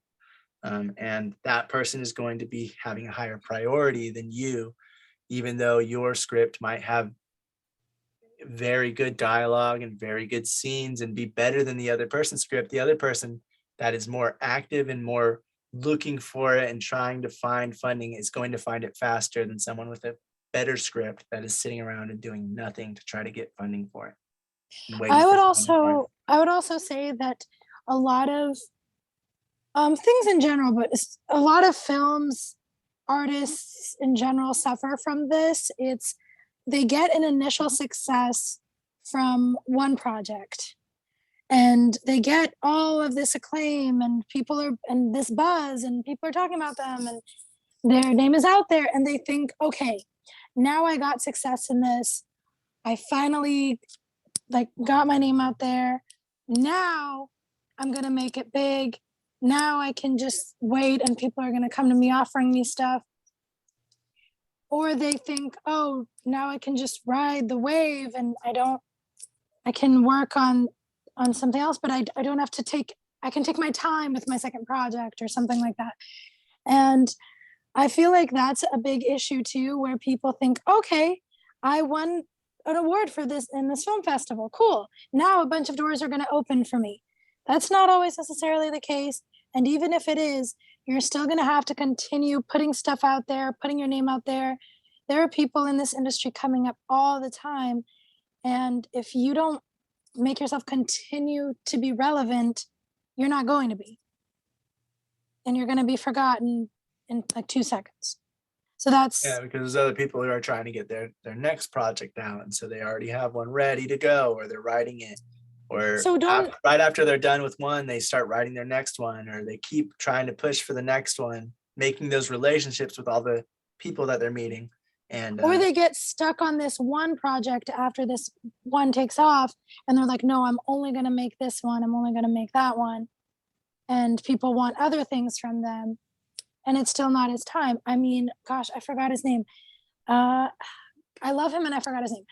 The guy who, he's like a horror genius. He wrote Hill House. He directed all of these series.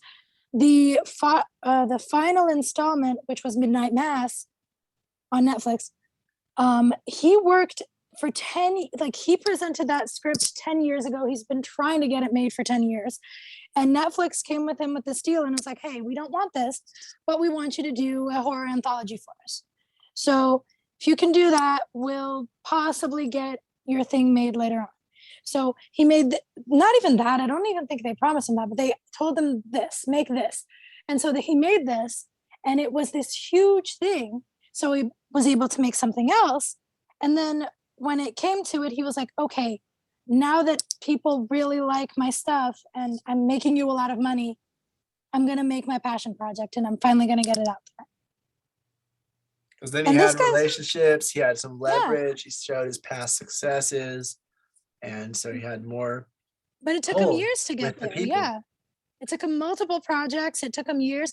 Sometimes people think, okay, I did that one project and now I can work on my dream project. That's not always the case. It's going to take you years, and you got to have other material ready if people still want to work with you, but not on that thing you want. Right. Which is why when you're trying to find financing for your film, a lot of it is figuring out what the film market is doing and what it is buying and how much it's buying it for, and figuring out how much your thing is going to be worth.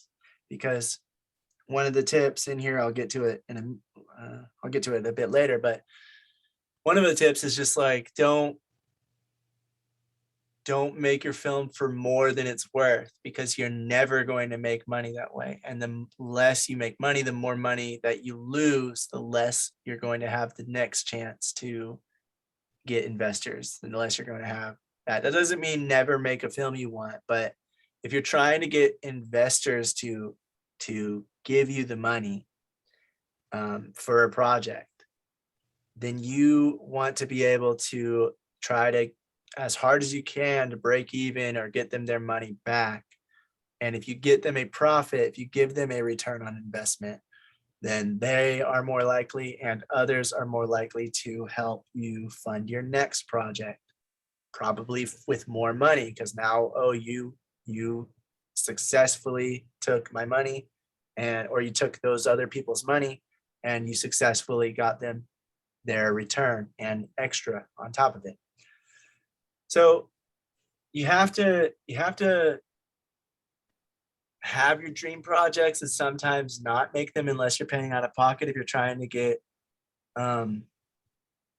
if you really truly believe that you're not going to be able to make the film on the budget that those kinds of films are selling for at the moment, and that might be something you want to hold in your pocket until later, after you've made some other things and you have more relationships in the industry and you've done some distribution deals before with other people and you've made some successful other projects. And that way you have more pull whenever you're trying to make your passion project, because then you can say, hey, you know me, you know, I'm always, you know how I work, you know how I work really hard to always make it successful, and blah, blah, blah, blah. And also you have a bigger name. You're a little bit more known because you've done things before and they've seen it being either successful or breaking even or whatever. And so they give you more of a chance at that point than if you're just going to investors trying to get it for your passion project. Even if you get investors for it, if your passion project is in a genre that might only be selling for $500,000 and you're trying to make it for 3 million, there's no way you're going to sell it for 3 million to a distributor at that point. So you just got to be realistic with it. And you usually, well, I would say always try to keep it kind of along the lines of the market or less for your budget. So if those kinds of films sell for $500,000, then try to make the budget for 500,000 or less. That way, I would say even less, so that way you're trying to make a profit and there's less chance of you to lose money. Yeah, one thing that they kept saying over and over, two things actually. One, unfortunately, timing is a huge thing. So the market sometimes is looking for a specific thing and your thing isn't it. And sometimes you'll have to wait until it is. And it probably won't make money if you release it at that time, which is why a lot of movies seem the same coming out, because they're looking at the market and they're like, well, this is selling. But also one thing that they kept saying over and over again is that a lot of filmmakers, they're so focused on, I just want to get it made, that they don't actually think, well, what's the best way to get it made and still make money back, or make enough money to pay back your investors, or maybe get it out to as many people as possible, even if you don't think it's going to make much money, but to actually get it out there. People just think, oh, I need to get this project made. I need it out. At the end of the day, this is a business. And as much as people like to look at it from the creative side, which is great, you can't just look at it from the creative side. This is also a business. And we have to look at it as a business. You know, I know of a guy who was a sales and marketing guy, right? Working for some company. And he had an idea. He had no film background at all, but he wrote the script and he shot it. He kind of got a couple of actors to basically make the film. So he finally did everything, and then he took it to, he went to Sundance, And he couldn't really get into Sundance. He submitted, but he couldn't get into Sundance. So he went for Sundance Festival, and he rented a small theater out there. And he was going and telling people to come and see his film. His kind of free screening. So they went and saw those films, saw the film, but nobody really liked it because it was not really made, well at all, because he had no background. Mhm. But so he came back and he was saying, okay, he had screened at, not really at Sundance, but he screened at one of the theaters. He came back and he must have contacted like 30 people out there, 30, 40 people.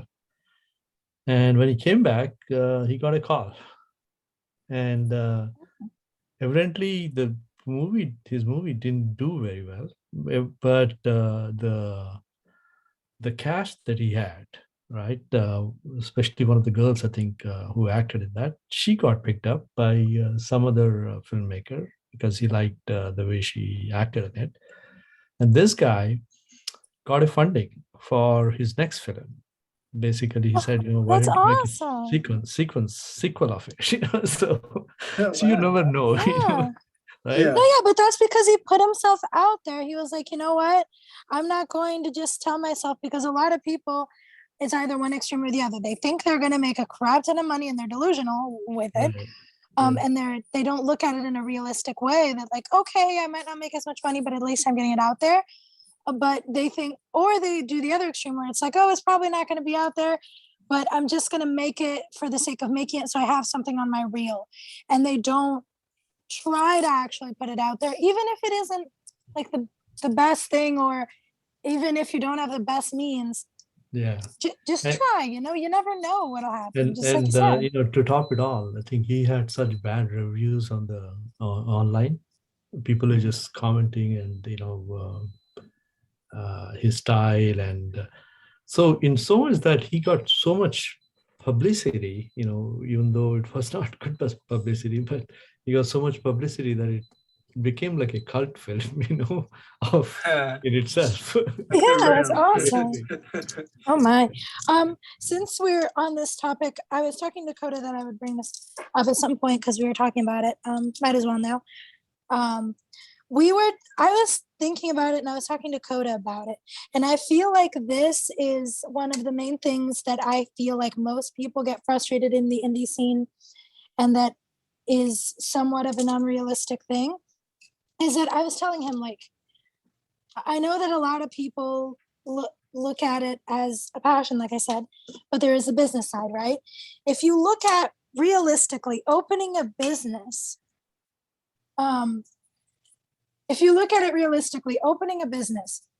let's say any business, you would have to rent out a place, right? You'd have to buy or rent out a bunch of equipment or furniture for it. You'd have to hire employees. And if you look at an average business, the average business does not make any profit at all for at least 2 years. So why is it that people look at every other industry, when you're opening a business, when you're working for yourself, when you're doing your own thing, every other industry, every other business, they look at it, okay, I'm probably not going to make a profit in the beginning. But when it comes to the film industry, everyone's like, no, I'm going to make millions of dollars, all this kind of thing. And I was telling Coda, I was like, I feel like if a lot of us came with the perspective of, okay, I'm probably not going to make all my money back in the beginning, but I'm investing in myself. I'm putting myself out there. I'm creating stuff. I'm not saying get into $1 billion of credit card debt here. No, but I'm just saying that I feel like a lot of people's frustration comes from the fact that they expect to hit it big immediately. They expect that success or their money back in their first project. And when it doesn't happen, it's soul crushing and they start giving up and they're like, oh, well, why? How does anyone make any money in this business? Admittedly, it is a hard business to make money in.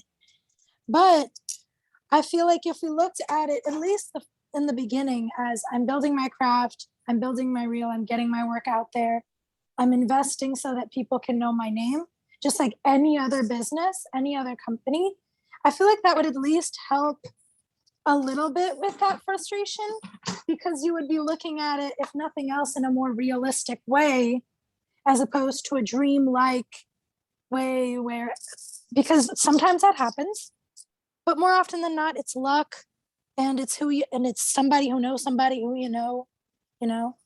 And I just wanted to put that thought out there, because it was something that that does like astound me a little bit, because I feel like that is a huge thing that I've seen in the indie scene, and I think, in my opinion, a huge reason why a lot of people get discouraged so easily.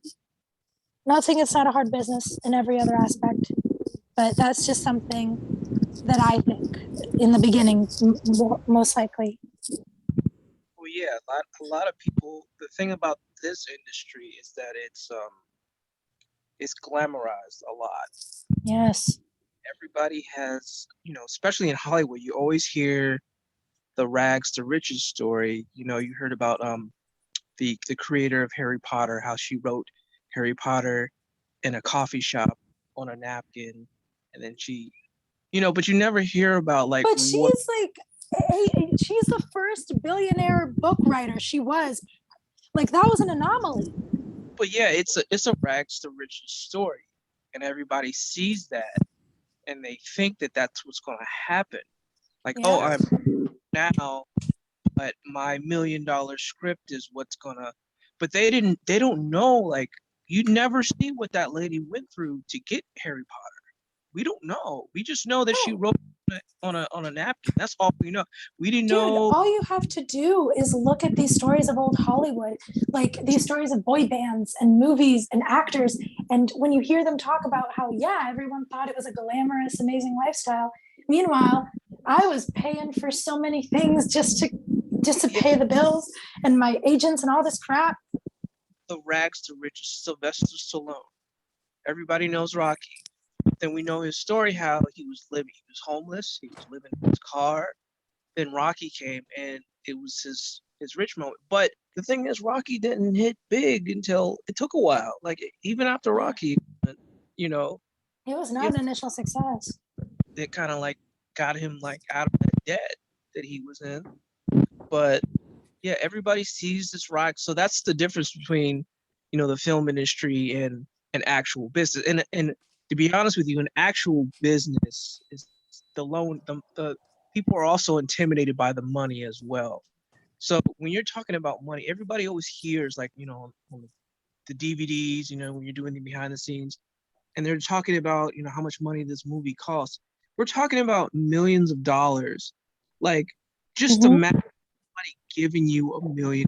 And it's different from, like you had just mentioned, Priscilla, about, you get the money, you have to rent the space, you have to hire people.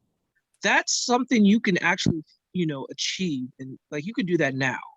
You can, but to have $1 million, I can't even count that money.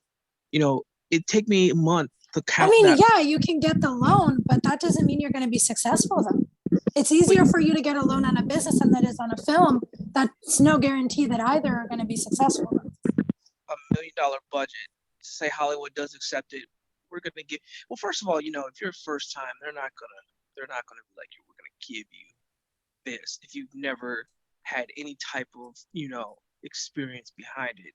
They might give you some like advisors and stuff. They're going to give you money, of course, but they're going to give you somebody to kind of like manage it.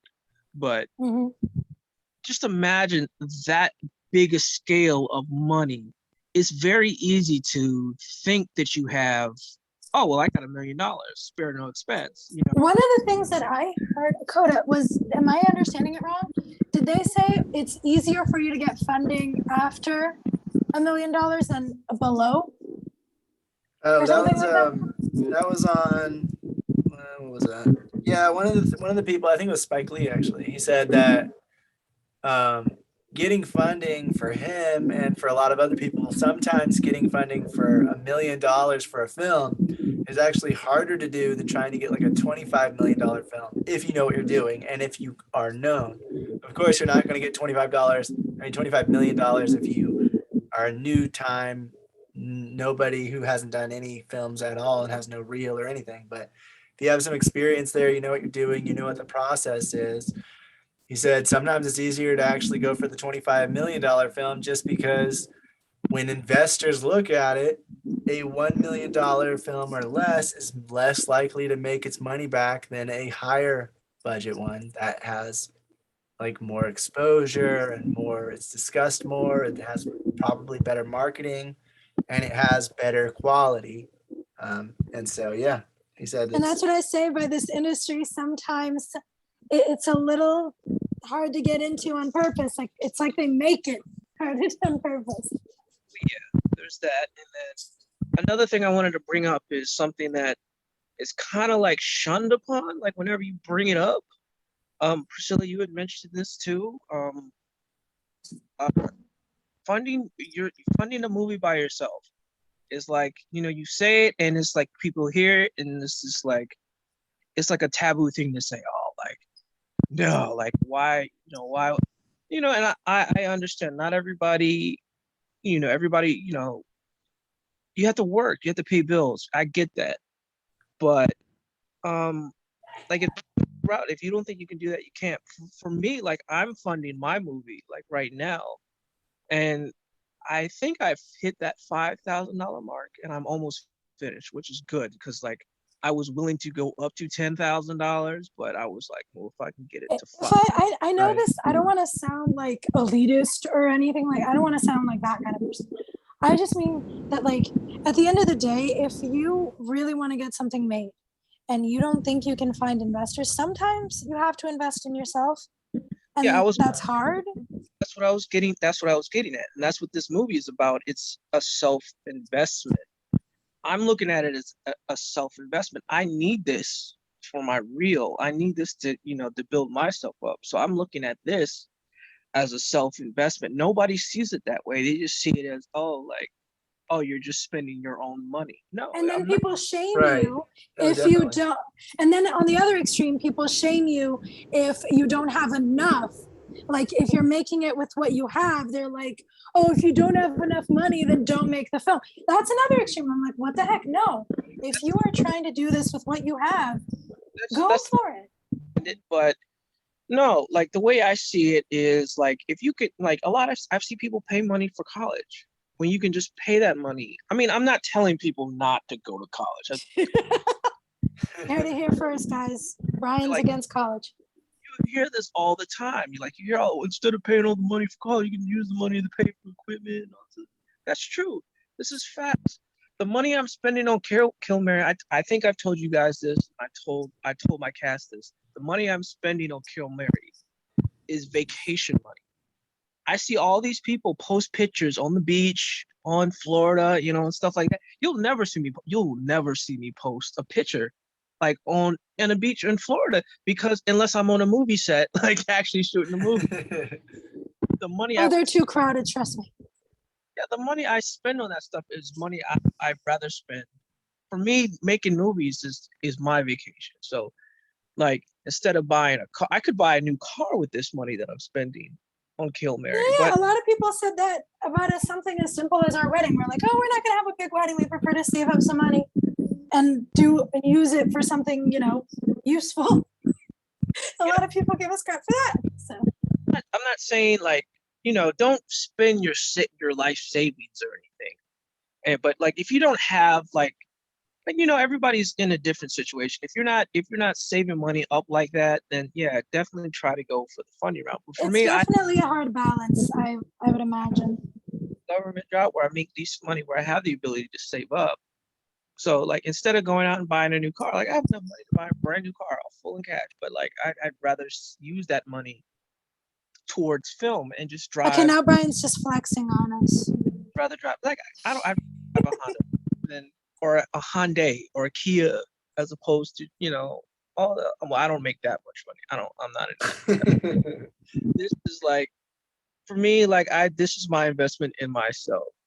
So Yeah. and a lot it that way. And if it were any other business, if this is your business, if this is your work, if this is your job, if it were any other business, people would be congratulating you on investing in yourself and in your business. But because it's film and it's either romanticized or seen as a pipe dream, people either look down on you or expect something huge and then it doesn't happen and then look down on you again. Yeah, absolutely. Yeah. Sometimes you gotta believe yourself. You guys know I'm in the military, so like, for the longest time when I first joined, people would ask like, "Oh man, what do you do? What do you do?" And I would tell them, I do. Well, first, the thing about film, and you can jazz it up a little bit. I would tell them, I do video production. Yeah. Yeah, I really didn't tell them. This slowly, I'll start, creeping out. I do film, and they never really paid any attention to it. And then like I'll show them the Kill Mary trailer. They'll see it. They're like, "Oh, look at that!" Now all of a sudden everybody wants to be in one of my films. But it's like, nah, like you didn't believe in it at first, but then when you saw what I could produce, now all of a sudden you're taking me seriously. But a big part of that is also because people in the indie scene don't take it as seriously too. So it gives a lot of people that idea as well. Very true. Unfortunately. So That's true. And it's also the hard. case of, unfortunately, there's people that say, "Oh, I'm a filmmaker," and, they don't really do anything. Like maybe they make YouTube videos in their house, and so they say they're a filmmaker, which is somewhat true, but it's not exactly it's not the same as actually going out and making a production of a short film or a feature film, because there's a lot more involved to that. So there's also that when people hear it, they don't really know exactly what you mean, because the person, it's just like back in the day when the person that's a vlogger is going to say they're going to say they're a filmmaker, or they're doing films, or they're doing video or whatever. And dude, so, an example of that is back in the day when people used to say I'm a YouTuber and people would laugh at your face. Now YouTubers are making like millions of dollars, and it's I think one thing that kids want to be now, if you ask most kids and teenagers what they want to be when they grow up, it's a YouTuber, which is insane. But yeah, and that was a job that people would laugh at you when you said you had it back then. So until they see that it can actually make money. So I feel like in the indie scene, it's a hard balance to find. It really is. It's either people that don't take it seriously enough, people that don't treat it like a job enough, people that romanticize it too much, and then you have the extreme of like putting all of your money into it when you can't afford it, or not investing enough in yourself and in your craft. It's like so many extremes all over the place. Yeah. All right. Well, going back to this, Sky Moore attorney, he also says most films lose money. So that is just a real Everyone thing. said that. That is a realistic look on it. So you might have the best script in the world, you might have the best idea, and you might think that you can execute it well to get money, but just be realistic with it. Don't, like Brian was saying, don't shoot for like being the next Hollywood movie that's going to let you direct whatever you want or let you create whatever you want as a producer. It's not, that is like winning the lottery for filmmaking. It is not likely. Yes, there are people who win the lottery, but there are hundreds of thousands of people who don't. If not millions. Filmmaking is like that. Yeah, there might be, the Blair Witch Projects, the Paranormal Activities, and those other movies that Saw, and other movies that do very well, way above expectations.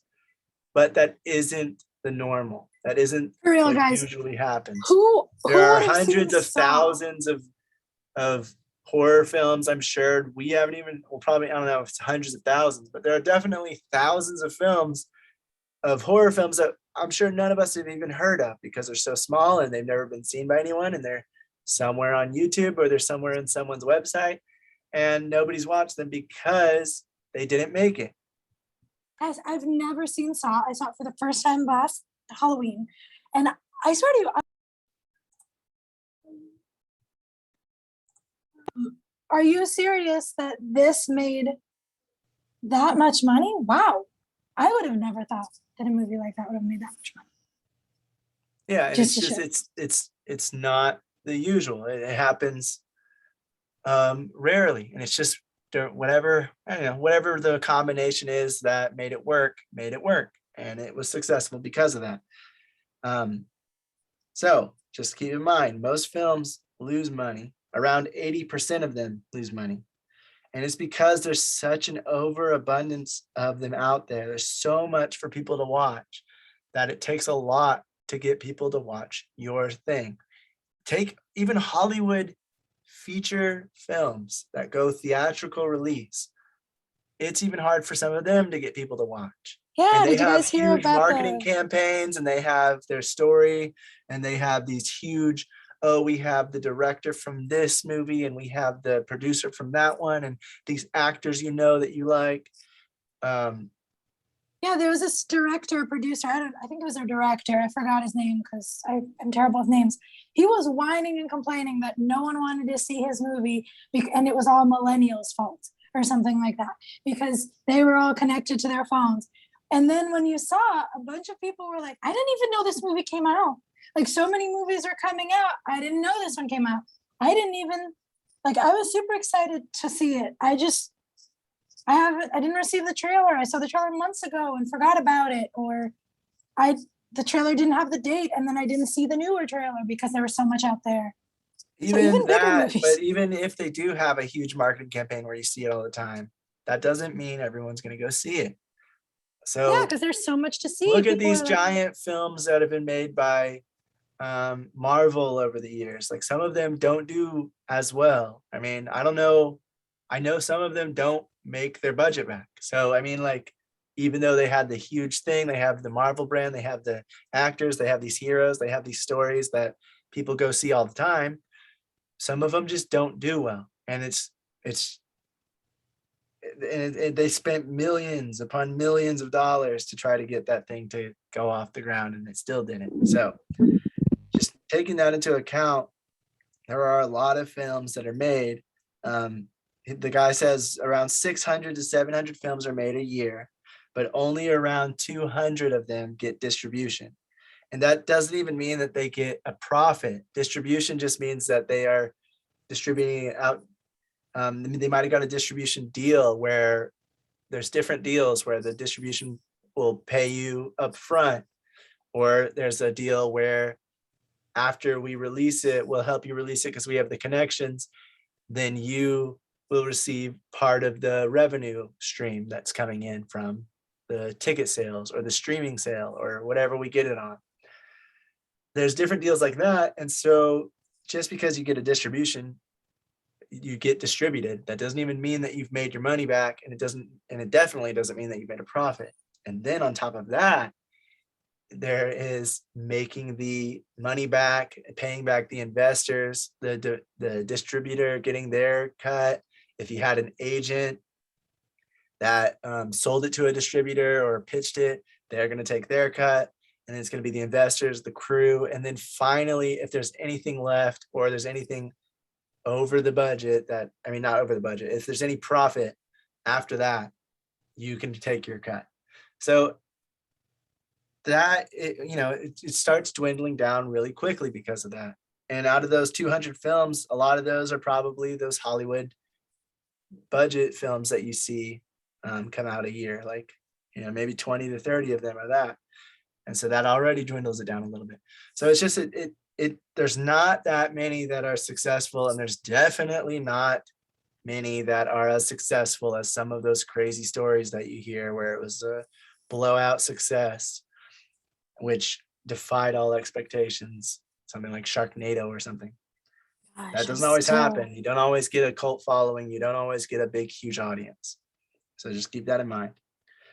I'm still Because amazed of by all that one. this, he said he recommends, when you are trying to get investors, don't pitch them the numbers, because those are either going to be a lie or they're going to look ugly.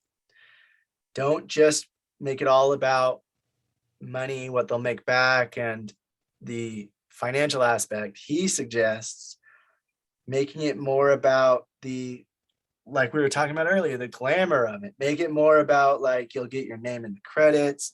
There might be an after party where the stars are there and you can come to that and hang out with the stars of the movie. And, you know, here's the story, here's the creative aspect of it, more so than the numbers. Of course, you're also going to need those numbers. You're going to need those estimates to show that you're serious and you know what you're doing, and there is possibility, the possibility of them getting their money back. But he just suggests, because the numbers are so small and because it's quite unlikely, and you want to pitch more of the glamour of it, because a lot of people like to get into films. Investors, some of them do it just for the money and they just have a high risk, high reward philosophy. And some do it because they want to have their name in the credits and they want to be associated with, yeah, I helped make this film and I am, you know, in this scene. I'm in the industry. I'm a filmmaker, or, you know, something like that. So there are different types of investors, but just he suggests doing it that way, focusing more on the creative aspect of it more than the numbers. All right, the next tips and stuff come from Film Courage. Video is F, quite a long video, but has a lot of pieces of information. I'm only going over some of my favorites in there. One of them said there's kind of a catch-22 with investors. When the investors are more willing to invest in you, if you have named actors, because, you know, named actors sell projects. So it's more likely they'll get their return on investment if you have named actors. But named actors and big stars want to see that you're serious and have the capital available to be able to pay for this project. So it's kind of a catch-22 in that you need to, like, how do you get the actor without the investment, but how do you get the investor without the actor, and that kind of thing. So it's just something you have to kind of overcome. And there are certain deals you can make with an investor saying, like, if I get this actor, you will give me the money. And then you go to the actor and you tell him, hey, I will get this money if you sign on, or the other way around. Like, if you sign on, you agree to sign on if I get the money, and then you can go to the investor and try to say, hey, they agreed to sign on if you give me the money. And so there's, you know, that's kind of a way around it, but it is sort of a catch-22 in that you will have, unfortunately, a less likely chance to get it just because you don't already have those actors or you don't already have that financing. So that's the catch-22. Another said, don't ever give up. Always keep pushing to try to get your thing made. You know, determination, perseverance, those are super important. One person had shopped their script everywhere. It was a movie called The Mothman Prophecies. And it got rejections from pretty much everyone. They eventually went to a producer they knew and asked for help. And the producer read the script and they just fell in love with it. They really liked it. Something about it stuck out to them. And so the producer went to try to shop it around and they were like, oh, everybody's already said no to this. Where am I going to go? And they went to the last studio that hadn't rejected it. It was like, he said it was like basically the last chance. And he sent them the script through like an email and they replied, or they did like a video call or something like that, but it was online when they interacted. And he showed them, they liked it. They even gave compliments to it and stuff. But then at the end they were like, but we passed. And he was like, well, you passed, but you were saying all these good things. I'm like, yeah, sorry, it's just not something we're thinking of doing right now because it doesn't seem likely that it might make its money. And so he was like, wait. Just let me come and meet you in person and just discuss this in a little bit more detail. And they already knew him. He's a producer, so he already knew like these distributors and everything. So, or these financiers. So he had a relationship with them already. And so they were like, you know what? All right, fine. He went to them. He told them, he didn't even talk about really the script. He just told them a story about his life that kind of resembled and resonated with the story in the script. And when he was done, he explained how, because they were all touched by his story, he explained how the script is going to touch people in that same way. They're going to be able to resonate with this. They're going to be able to like see it from the character's point of view and really attach themselves to this project. And so because of that, they just agreed, they went ahead and agreed to do it. So like he got a no from everyone. The one guy got a no from everyone, and then went to the producer that he knew, like the only person he knew, to like try to get it made, got him to like it, and then him to go into the last thing and get a no, but then not accept it right away and be like, wait, let me just try to work with you. Now, you don't want to do that if you don't know the people. You don't want to be too pushy and rude, because then they're never going to want to work with you. If you're like, no, come on, you're too pushy. But since he had an established relationship with them, he was able to go ahead and go in person to meet them and just pitch them in the idea of how this will resonate with people. So it's more about, it's about the passion, it's about the confidence, the determination, the story itself, but also the belief that the story can be successful. You have to have conviction in that you believe in this project. You may love the project, but realistically looking at it, you might be like, yeah, I don't think this is going to make money. And you need to be realistic with it. You need to be honest with yourself about that. Because if you're lying to yourself that this is going to make $3 million when really it might make, again, 500,000, then you don't want to sell it to other people, the idea that it could make $3 million. You want to realistically, you want to be passionate and be like, we're looking at it and we're thinking we can definitely get that not definitely, but you would say something like, we're thinking that we can get that 500,000 if we do it right. And here's our goals and here's our plan. And here's all of how we're logistically going to do it. But if we get it to this distributor, if we get it to that, we think we can even get it up to this amount.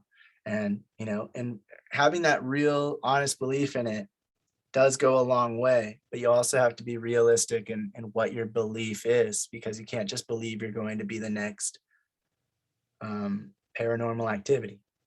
Make a film for whatever it was, $15,000, and then make tons of money at the box office. Like, that's an unrealistic expectation. So you need to realistically set expectations for what you think you can achieve by doing this project, and then just be convicted and passionate and determined with it. And persevere. There's going to be a lot of no's. You're going to have to persevere through a lot, and don't give up.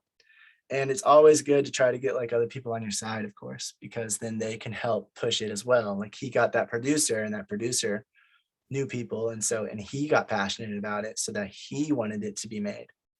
So that is always a good idea too. And,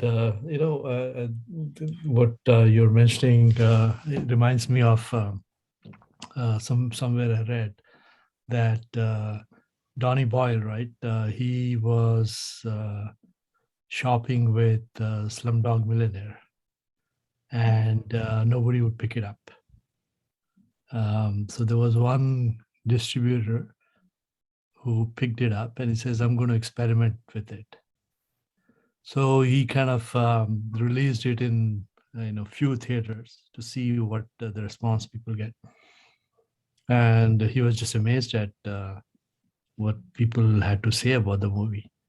So it's like you never know, which direction your movie will, what direction your movie will take, and how successful it could be. Yeah. Unless you try. So it's kind of a lot of rejections, but finally, where that movie went, right? So Right. amazing. Right. And exactly. And even if your movie doesn't get that successful, as long as it's making a profit, or at least making its money back, you will get opportunities to continue doing it again in the future. Investors, if they get their return back, if they get more than their return, hopefully, then they will be more likely willing to work with you in the future. And the other investors will see that and be more willing to. So then you'll be able to get more money.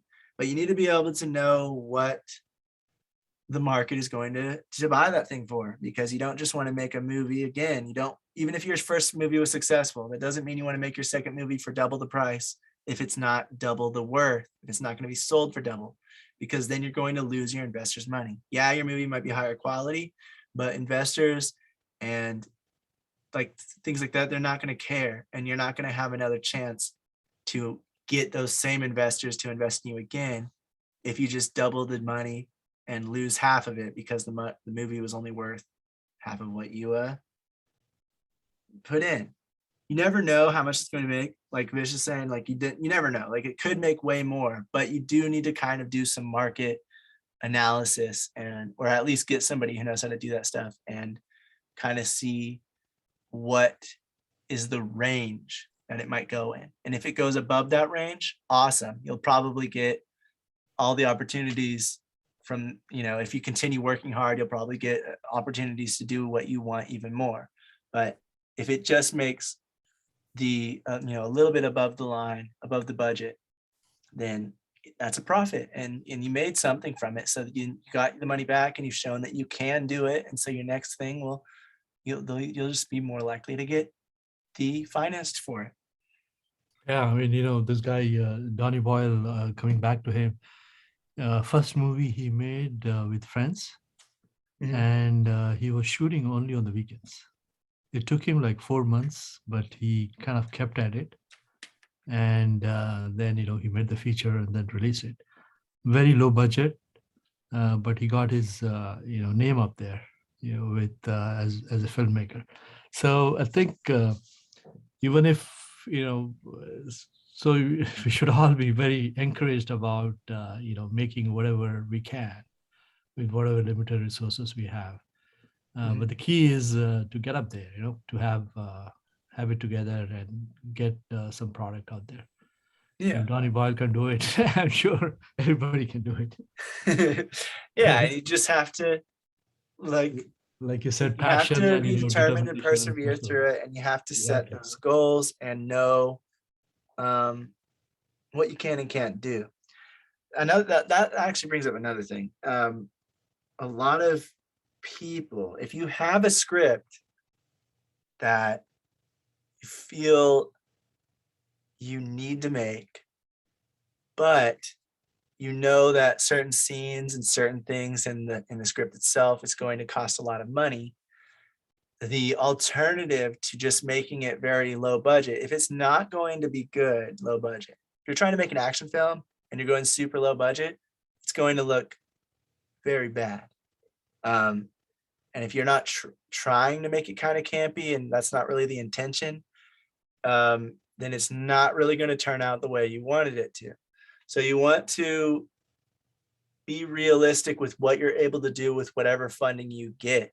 If you get $1 million and you're not going to have, helicopters explode out of the air while the guy's jumping down out of a parachute and having 2 missile launchers in his hands, and then throws that and takes a machine gun and goes into a base camp with 800 people and, 1 against 800. And those things are all going to cost a lot of money.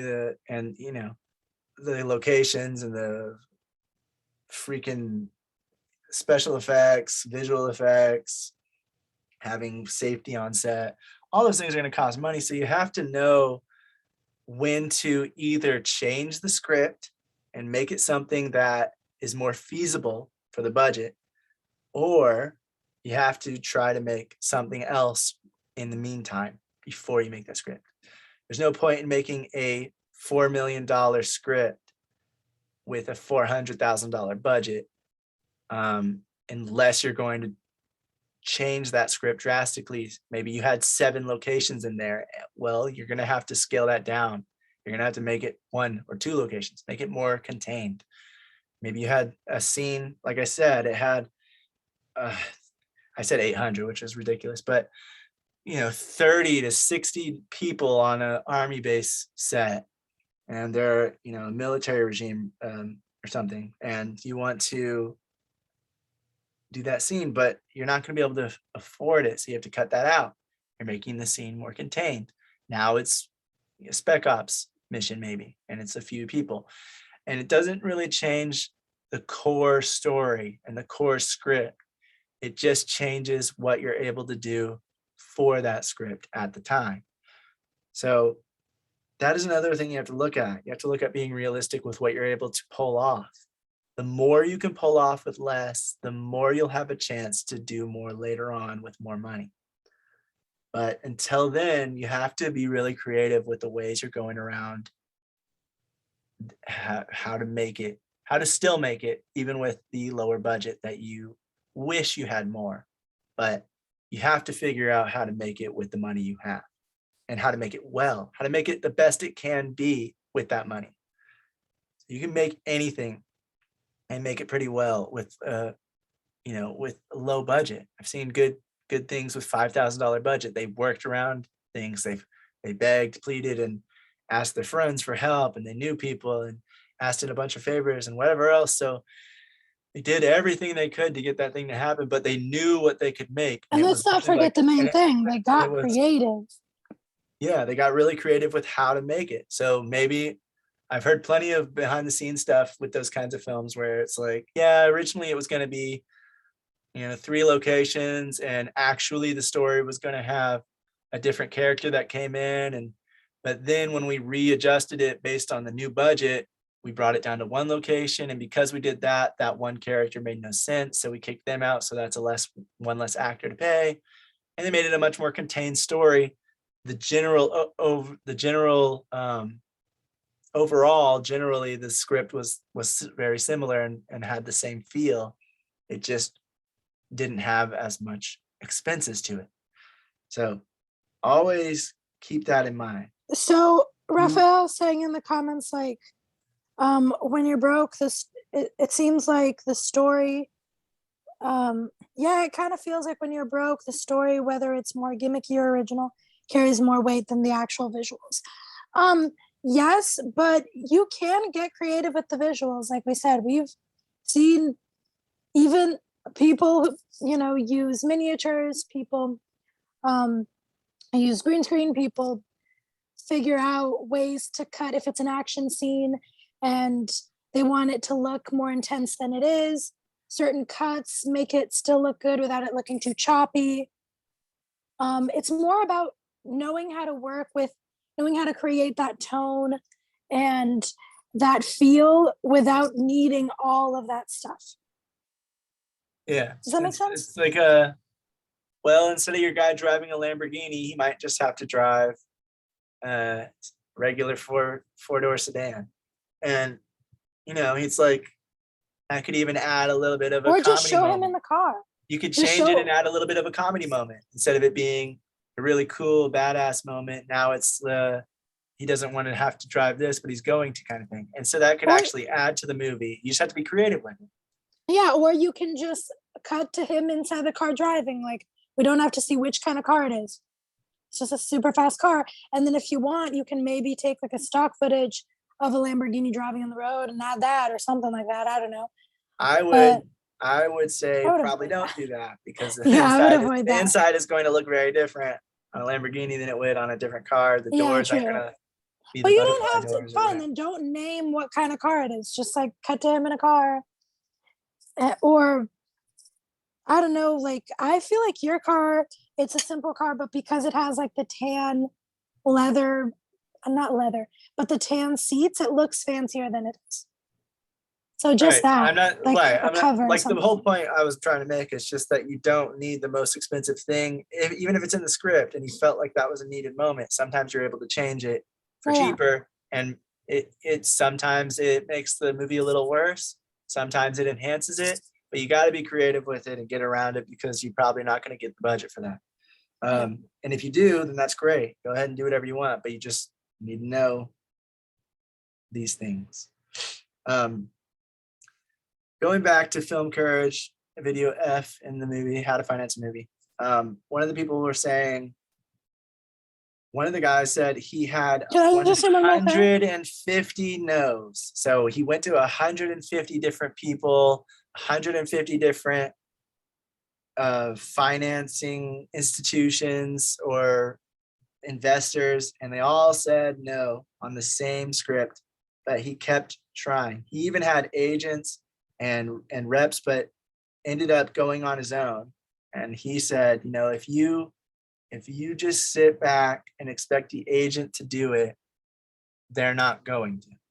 The agent's not going to do everything for you. You still have to do it. Even if you do go out and try to do it, that doesn't mean the agent's going to be able to get it for you. They're trying to pitch it too. That doesn't mean it's going to work. So you just got to go out and do it. Also, I think it's probably a good time to figure out your ancestors, if they're, if they're rich uncles and aunts who can. Oh, there was one that told you not to go for the rich uncle. Yeah. Remember, honey, he was like, "Oh, you might Yeah, have I'll that get rich to that one in uncle." a minute. Yeah, but can I just say one more thing before I forget? As far as like story-wise, I did want to say that as far as short films goes or indie films go, story is more likely to get the attention of people, of investors, than special effects or than the action sequence, stuff like that. If you have a good story, that's going to be the main thing that's going to get your film sold, in my opinion, and from what I've seen in the indie scene. And even if you have a great story, it does not mean that it's going to get sold. Yeah, It just means that that too. you have a great story. Like that story with the guy with the producer. If he went to that company and not the producer that knew them and said, wait, after they said they passed and tried it again, then the original guy who made it, he wasn't going to get the funding for it. So even if you have a great story, and that But it's story more ended up being successful, and it ended up making a return on the profit, which is good. Yeah, but you're more likely to get investment on a good story than just another basic horror film. That's just what I'm saying. Sometimes I think it's more about, story is definitely there, but like for some why did movies, Scream become you can look successful? at and you can be like, how is this made? And it's because the people were very good at pitching it. They were very good That's at true. persevering and going for it and being confident in their product. So it doesn't always have to be the best story out there. Hopefully it is. You want to always try for that. But I've seen some stuff that I'm like, man, they must have been working hard to get that money because this isn't that good. And it's not always like people Sometimes it's just you just kept trying and you kept trying and you made it for a budget that was cheap enough to where it has an opportunity to get a return on investment. Even if it looks kind of bad, if it's only $10,000 for the movie, well, then if it's decent, then that distributor has a better chance of making that $10,000 plus and then getting a return on profit. So those are some things that you have to look at and think about. Going back, film courage again. Sometimes it's going to take years of perseverance to finally get people even interested in your film. You might try to get people to read it. Hey, can you read my script? But there's so many scripts out there. There's so many people doing that if they don't know you, they might not even care to read your script. And it might be sitting on their desk for years. And then they might see that you're still trying to make it.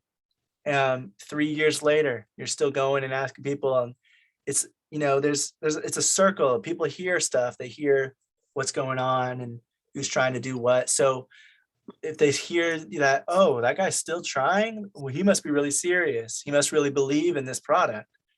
Hey, and that's where the good pitch comes in too. Because remember that guy who said that people who sent him scripts, if they have a good pitch and they show him this is why I think you would be good to help me make this, or this is why I want to show this to you, that caught his attention instead of just millions of people just sending him random scripts. And their pitch was so good that it made him want to work with them or read their script. It wasn't that their pitch was so good in that instance. It was more that they catered it to him. So they were like, hey, we see that you make a lot of horror films, cheap horror films. That's exactly what we have. And this film is kind of like this one you did 6 years ago. And but then it made this much money and all this. So this is our idea. And they catered it to him and they pitched it. And so their pitch was better because they catered it to him. And it stood out more. Yeah. And then he later on went on to say, it stood out even more once I actually read the story and read their pitch for it, their tagline or slugline or whatever. And I was like, okay, this is interesting. So that too, the slug line. I always forget terms. Logline. Gosh, log line. Thank you. Their log line was also really good and helped seal the deal. Yes, but so trying to cater it to the separate people on what they might want, because not every distributor is going to be making or distributing the same kinds of films. A lot of them are more catered to certain genres, certain budget levels, things like that. It doesn't mean don't try for it. It just means know how to adjust the pitch, like Priscilla was saying, adjust the pitch to something they might want, because otherwise it's just a random script. Either way, even if you do send a random script in, you have a more likely chance of somebody actually noticing it. The more you're pushing for it, the more you're trying, because they'll see that you're serious. Why do you believe in this product so much? He's been trying for 3 years. What does he think is in here that's so good? Or what does she think that's in here that's so good? And then they read it and they either like, no, this isn't going to be anything, or they're like, wow, I can see why they actually have so much determination in this and so much perseverance against all the no's and have been trying for so hard. This is a really good story. And then they call you up. So sometimes it just takes a long time to actually just keep pushing for it. And so some people will spend years working on the same script and trying to get it made, and then they'll finally get it made. And that's just something you have to do whenever you're first starting out. I would compare it to like how my mom used to say this all the time about job interviews. She was like, everyone sends out an application. You have to be the one that's in the store asking if they have a position, sitting there every day and waiting for them to give you the paper. Show them, not literally, obviously, don't go stalking people, but like show them that you're actually interested, why you think you would be good at this job, why you think you're qualified. Show them you're passionate, show them you're hardworking, show them you really believe in your project, and that's going to translate. Yeah. Another tip somebody gave was, this is still in Film Courage, it's just different people that are giving all these tips. But anyway, you can't look at it like you're going to go get money. You should look at it more like you're trying to get people to side with you and want you to succeed. So going back to that producer story, he got the guy interested in the script to the point where that guy actually did want it to be made. He wanted it to succeed. So if you go in with that mindset of, instead of going in like, hey, I need $100,000, you're trying to get them to see what's in the script that you see, so that you can show them why you feel like you need to make the story, and hopefully they feel the same way, and then you have support. And the more people you get like that, the higher chance you have of getting funding, because you're having all of these people try everything they can to get this thing made because they really want to see this thing done. So that mindset is a good thing to have, is just try to get people on your side, try to make friends, try to get people to read your script and like it and see what it's all about, instead of just going solely with the mindset of, I got to get this money. And like with that story with the producer, another person was saying, sometimes instead of trying to secure funding yourself, you might want to just try to get a producer or somebody who knows somebody that has money and strike a deal with them of some sort. Maybe for some of the profits, if the project makes anything, they get a part of the profits for like the finder's fee, or the like setting up the meeting between the person they know that has money and yourself, because they are the ones who initially got the money.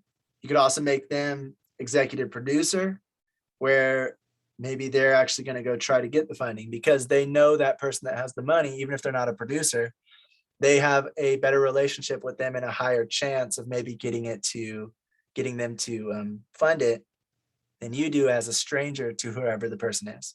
Just because you know somebody that knows somebody doesn't mean that you know them yourself. So instead, maybe getting them to go and try to get funding and get them to, again, you have to get them to believe in your project. But if they do, and they like the deal that you struck up, then they're more willing to go and try to get the money, because they want to get it made at that point. They want to get funding. They want to have their name in the credits and all that. Now, if it is an actual producer, then you'll have a better chance just because they're going to have connections, they're going to know people, and they're going to know how the process works. So they're going to have those relationships with the financiers, the distributors, and things like that. So they'll have just a better chance of getting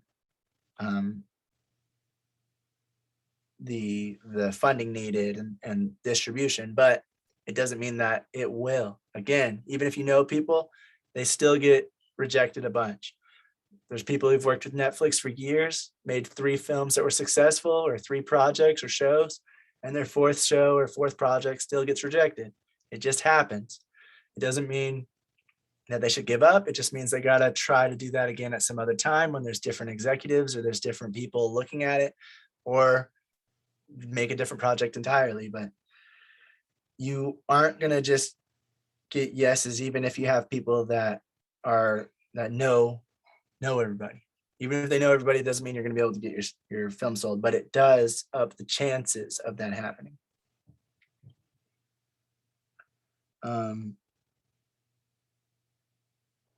There was one story in there where they were talking about this guy, this investor, private investor, who had offered $100,000 to 3 different filmmakers to make a movie. And when he offered that, the filmmakers asked if they would be able to raise more funding on top of that, because they're like, well, 100,000, I know it's a lot, but it's not enough to make a film. So we need more than that, is what their thoughts on it were.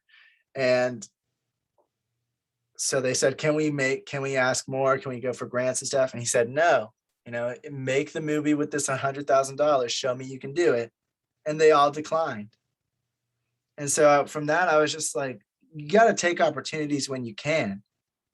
Make it like you can make a more contained story, a very contained story in a one space, one location, 1 or 2 actors. You can make it very contained and still make it very, very good. You just have to be really creative with it. But if you're offered an opportunity like that, don't just be like, no, it's not gonna be able to be done. Maybe your current film can't be done at 100,000 because it has too much stuff going on in it, and you want to make that film the way it is written. Then you got to go out and make another film, write it out. But don't just reject the offer entirely, because if you have the opportunity to have $100,000 for a film and you make one that has, the projected expenses might be like 70 or 80 grand, and you have 100,000 just in case, then you'll probably make your money back if you're more realistic with it and you find a distributor and everything. And then once you show that you were able to do a lot with a little, you get more opportunities in the future, and the script that you currently had has more opportunity to get higher funding to make it the way you want. But yeah, I just thought that was crazy that people just gave that up because they're like, nah, it's not gonna be done. I would always take an opportunity like that. If I could get it, I would just try to think of some way to make a film that would fall under that budget. It would be hard. There'd be a lot of stuff you'd have to look into and figure out, but it's doable. So yeah. Again, someone else was saying ambition is really good, but you got to be realistic with what you can do with the funding you get and get creative to make it work.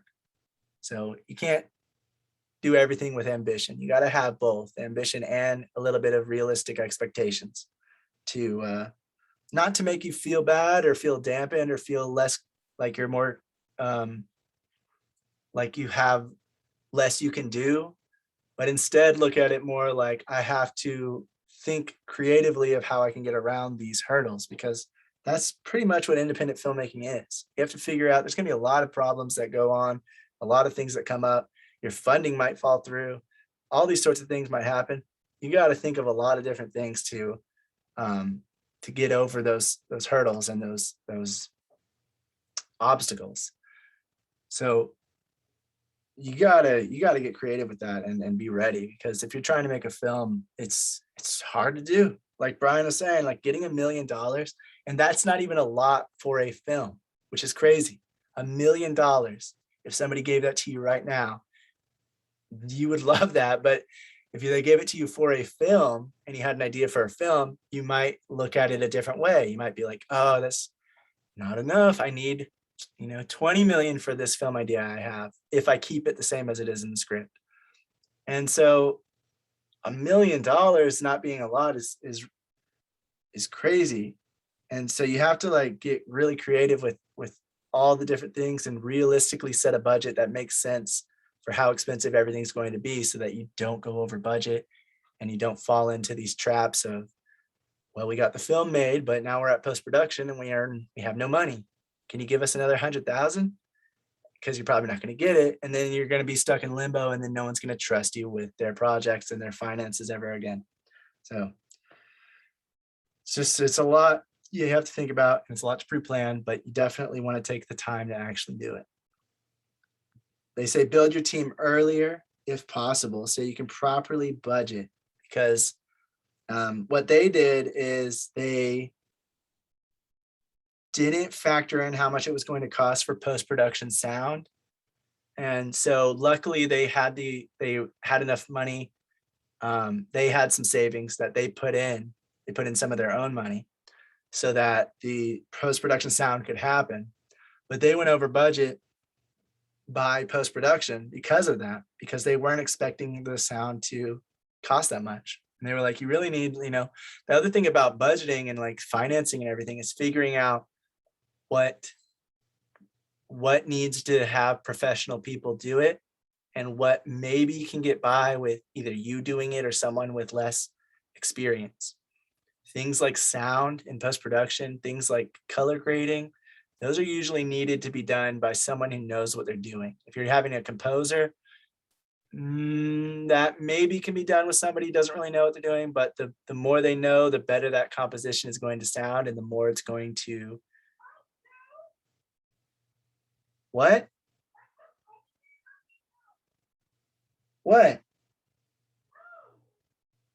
Can you talk in the meeting? I can't hear you. But because Not a composer, for goodness sake. What do you mean? You might get someone to just randomly compose a song. No, I said someone with less experience. Okay, because it's just, you might be able to like get away with someone, maybe a composer. I don't know. The way you were. No, I'm saying you might be able to get away with a composer that has a little bit less experience, but the ones with more experience, they're going to be able to really make the emotion come out of those moments within the film. And so, those are things you want to think about, and those are things you want to make sure that you have. Certain things need to be a little bit more professional than others, like the edit, the picture edit, that can be done by yourself, or that can be done by somebody with a little bit less experience, as long as you know what you're doing and can kind of guide them along. But things like sound and things like color and music, those are usually needed to be done by people that can really enhance the film, because that can either make or break it. So picture editing too, honestly, but that I would just say it's a little bit less of an extreme than sound. Sound is major. If sound sounds bad, people do not want to sit through the film. But if the picture is kind of not the best here, not the best there, people are more willing to sit through that usually when the sound is really good than they are if the sound sounds like crap, but the visuals are very nice. So just keep that in mind as well. So yeah, they said build the team early so you kind of get a realistic expectation of what their budget is, because everybody's going to charge differently. So you want to just kind of get a realistic sense of how much that person is going to charge.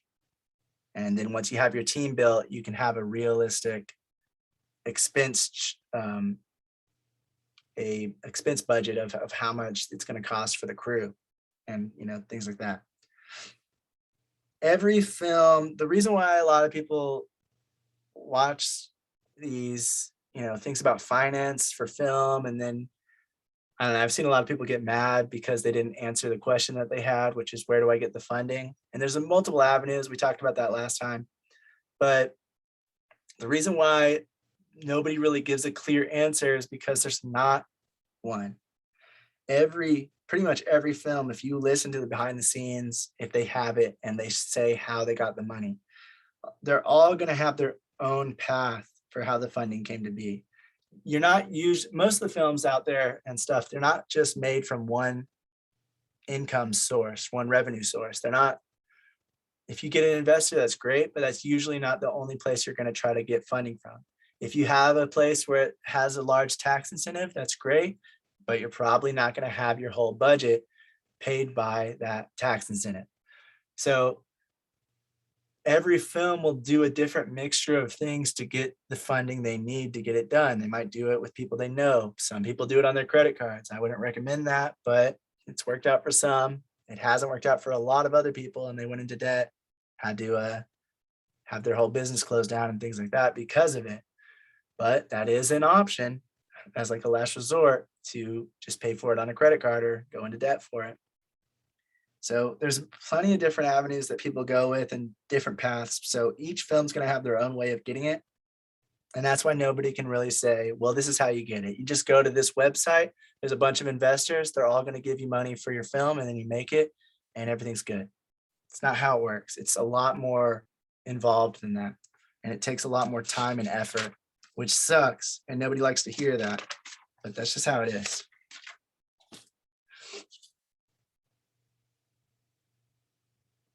Also, another thing about the whole like getting money from one source but not the others is once you get money from one source, it usually gets a little bit easier to get money from a second source. So if you get one investor interested in it, it's probably going to be a little bit easier to get the next investor because they're like, oh, somebody else invested in this.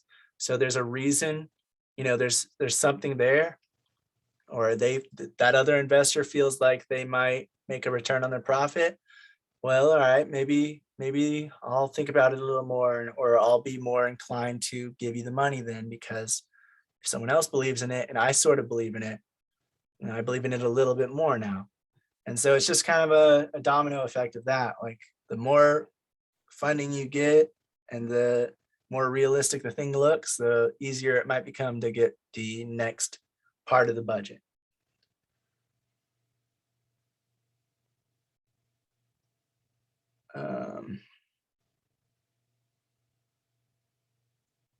Another note is almost every single short film out there, short films, they don't really make money. Short films are way more, they're just for practice, to increase your skills, show what you can do with a very small budget. They are for proof of concepts. So if you have a feature film idea, you give us a short film that has, the feeling and maybe part of the story or the aesthetic of that thing you're going for. So you have a visual representation of like, look, this is kind of what I'm going for. So you have a better chance of getting that feature film made for like getting interest in it and getting funding for that.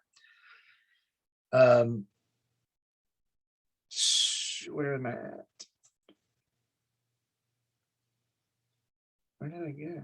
I just lost my place in my notes. Oh, and yeah, so yeah, short films are more like they're just for that type of stuff. They're just to prove what you're capable of, or a proof of concept of the idea you're going for, just to practice, just to gain experience, show people that you're working in the industry, that you're willing to put in the time and the effort it takes and the money to get things made, and that you're passionate about it and that you're real and actually going to do something instead of just, yeah, I want to make something at some point, really want to direct, but you never really make anything ever, and you don't really, you're kind of just like waiting around for it to come to you. People won't really take you as seriously. Yeah, you want to direct, but what are you doing for it? So if you're actually making short films, they might not make money, but like Brian was saying, they're an investment into yourself, and you want to do that for whatever reason, whether it's proof of concept to show that the feature film is a good idea, just to show that you can do a lot with a little, on a smaller scale, that you can still, like, this was made for $3,000-$5,000, whatever, and this is what we did, and it came out really well, hopefully. Or just to practice so you can gain the experience of how this process works from start to finish, what you need to do differently so you can improve your skills, so you can be like, okay, I definitely need to add an extra day on the schedule next time because we did not have enough time. Or, oh, I need to budget this thing in that I didn't even think about. I didn't think about food as much as I should have, or how expensive food has gotten. So I definitely need to have a higher budget set next time for that. And that's what short films are for. So if you're thinking you're going to make a short film, it's going to make $1 million. Not really. It's very, very, very unlikely that short films will make anything. Most of them lose their money. And it's not for money. It's more for experience and just doing it. Also, if you do get any financing, if you're working on a feature film or something like that, just know that it can fall through. If you have a backing from investors, they can fall through. If you've gotten sponsorship, it can fall through. The only thing that doesn't really fall through is if you get a grant and they give you the money up front. Everything else, anything that's like promised later, that can fall through. Going back to that one story about the guy who was talking about $100,000 each film, it was like later on, and Raphael said, if most short films lose money, what's the benefit? Exposure? Yeah, sort of. Like, not really exposure, because not many people, hopefully people watch it, but honestly, like, people aren't really going to watch it as much. It's more for getting experience. Having stuff on your reel. Having stuff on your reel, showing past work, definitely. Proof of Getting concepts. people- If you're going to make a feature film that has the same idea, you're going to make a short film that has sort of that, so you can show what you're going for with the feature film, so you're more likely to get funded for the feature Meeting film. new people as well when you're hiring for your short film. You're meeting other people in the industry. You're making connections. You're making contacts. Or just proving what what you can do with the small budget of a short film. Yeah, it's a lot more tangible than here's my script. I want to make it. It's like, here's some stuff I've made from past scripts, and I have other scripts as well that I'm passionate. Like, you've shown that you've done stuff. You're not just, oh, I'm a director and a writer, and I have this story and blah blah blah. Blah. Yeah, okay, Bob, whatever. So does Yeah, a it bunch shows of that people you've say that. actually directed something, and they can go see it. They can see what you did from start to finish, see if it's any good, and then And maybe you get better maybe at your on your craft side. too, as opposed to making a crap ton of mistakes when doing a feature. You made those mistakes while doing a short, so you have something to show for it, and you've learned from those mistakes. Yeah. But going back to the financings falling through, so like any avenue you go with, if you're not paid up front, those things can fall through. I was talking about that guy was offered $100,000 to 3 different people. They all declined because they couldn't add any funding on top of it. Well, like later on, the people that were telling the story, they said that they went to that investor at a different time because they heard about that, and they were like, well, we'll do a film for $100,000. And so he gave them that offer, but then something came up in his life and it affected how much he was able to give. So he wasn't able to give out the full $100,000. So it affected the budget of their film, and they already projected that in. Luckily, they found a different way to go about doing it, but he was willing to offer it for 3 different people, and then he's willing to offer it for you later on in time. That doesn't mean that he has that funding secured forever. Things can come up, house could got destroyed or something, and he has to buy a new house. Anything can happen. And so then you don't just want to rely on like those things as a 100% confirmed thing. You want to keep in mind that they can fall through. Don't worry and stress about it too much, but definitely have a backup plan for if that does happen. And like Priscilla said, I'm at this note now. This was with Film Courage. Sometimes it can actually be harder to raise less than $1 million compared to 25 million because investors see it as you're trying to make that with that amount only, and they don't see the returns on investment.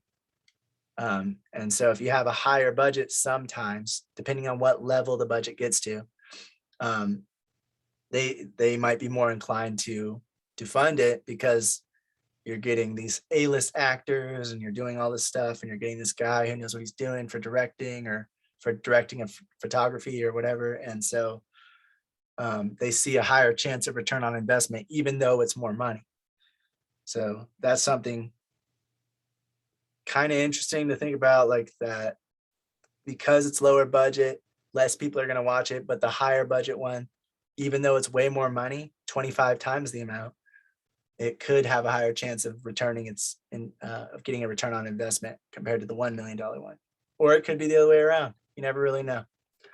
But yeah, just investors in general, they're more likely to pay either somewhere lower or somewhere higher, but somewhere in the middle, it's kind of murky on how they view it, just because most films don't make money, so they don't want to spend a lot, a huge amount, like $1 million. Well, not, I guess that's not really huge for some people, but it's a lot more than 100,000. So they might be willing to just dish out 100,000, and if they lose that, they're not as worried or upset about it as losing $1 million. But if they feel like they're investing in a project that's big enough to really make some return on investment, then they might be more willing to put in $3 million. Just depends. So this next one is by a different Film Courage video for G, and he was giving a lot of red flags. We actually sent this one in the WhatsApp chat because he was giving a lot of red flags of things to look out for whenever you are having an investor, because there are scams out there and there are some fishy situations that you might get yourself into. One of them is, he was like, if you can't get something in writing from your investor, like an agreement, a contract, don't get involved with them, because that's a red flag. Why don't they want to sign a contract? They're giving you money. And the case could be different from where they're getting their funding, but it could be a very sketchy place they're getting their money from, or it could be a highly huge risk that they're doing.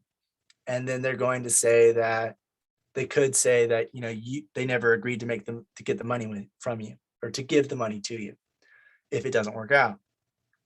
And, I'm not exactly sure how that would work, but just be mindful of that and know that, if someone's giving you money, they should have some kind of contract for what the return on investment is going to be. Even if they don't believe they're going to make anything back, they should still want that just in case. Because again, you never know. And obviously they want to try to get their money back if they can. So if they're not willing to do that, and he was saying, like, if they're always wanting to do a call, they never want to just give out an email or anything like that, or even text. They always just want to call so that it's not really traceable as much. That's a red flag. It's something sketchy. If something doesn't feel right, or if something feels way too good to be true, it's probably because it is. And you need to really look into it, who this person is, and start to question, have they done previous agreements? Do you have references? If they don't have any references, or they're unwilling to give out previous deals, that's again a red flag. So he goes over a bunch of those. I'm not going to go over any more, but there are a lot of things to look out for, because you never know what is really going on. And if something doesn't feel right, trust your gut and don't really accept it. Because even if that investor was good with the money, even if it really is their money and it just feels like a sketchy situation, it could just be that they are going to try to take over the film. When you start getting into the creative process or production, they're going to try to take over to make it financially successful, which might actually hinder it, or just they might try to take control over the whole thing of what's going to happen with it. Where is it going to go? So you really want to try to find the right investor, even when you're trying to get an investor at all. And so that's another whole thing that comes up when you're trying to get investors. It's like, they might give you the money, but they might not be the best thing for your film, and you might regret it later. And I've heard a bunch of stories from different people about that, about they accepted the money, but then that guy was just a huge pain, and they tried to get involved too much, and they took away a bunch of the creative freedom, and they actually made the movie a lot worse. But then they blamed them, and then they got mad at them for not getting their funding back. There's plenty of things like that that can happen. So you just want to make sure that the person actually kind of believes in your project and believes that it has a chance to get a return on investment, and hopefully doesn't want to like get too involved in the actual production and the actual day-to-day things, because that can start to be very tricky very quickly. This next one's come from Create Sci-Fi. And This just guy- a question. Yeah. We have one more topic after this. Yeah, and that one's just gonna go real quick. Okay, because I finished your dinner a while ago. Do you want me to put it in the fridge or just leave it on there? Yeah, you can put it in the fridge. Thanks. Do you want a mug cake? I made one for myself. I don't know. I'll talk to you later about this. Okay, just text me if you do. All right. All right. This next one's from Create Sci-Fi. He's a guy who makes some very cheap independent sci-fi budget productions.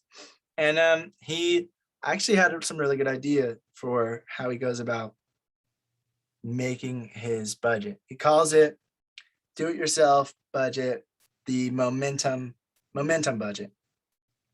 And he says it's set up in a series of goals that you put in 4 different phases before you start making your film. Then you get those goals done in order, and that's going to give you more momentum to keep going forward. Phase 1 is putting in the time and the effort. And that is time to plan the budget, to schedule it out, to maybe write the script and like finalize it.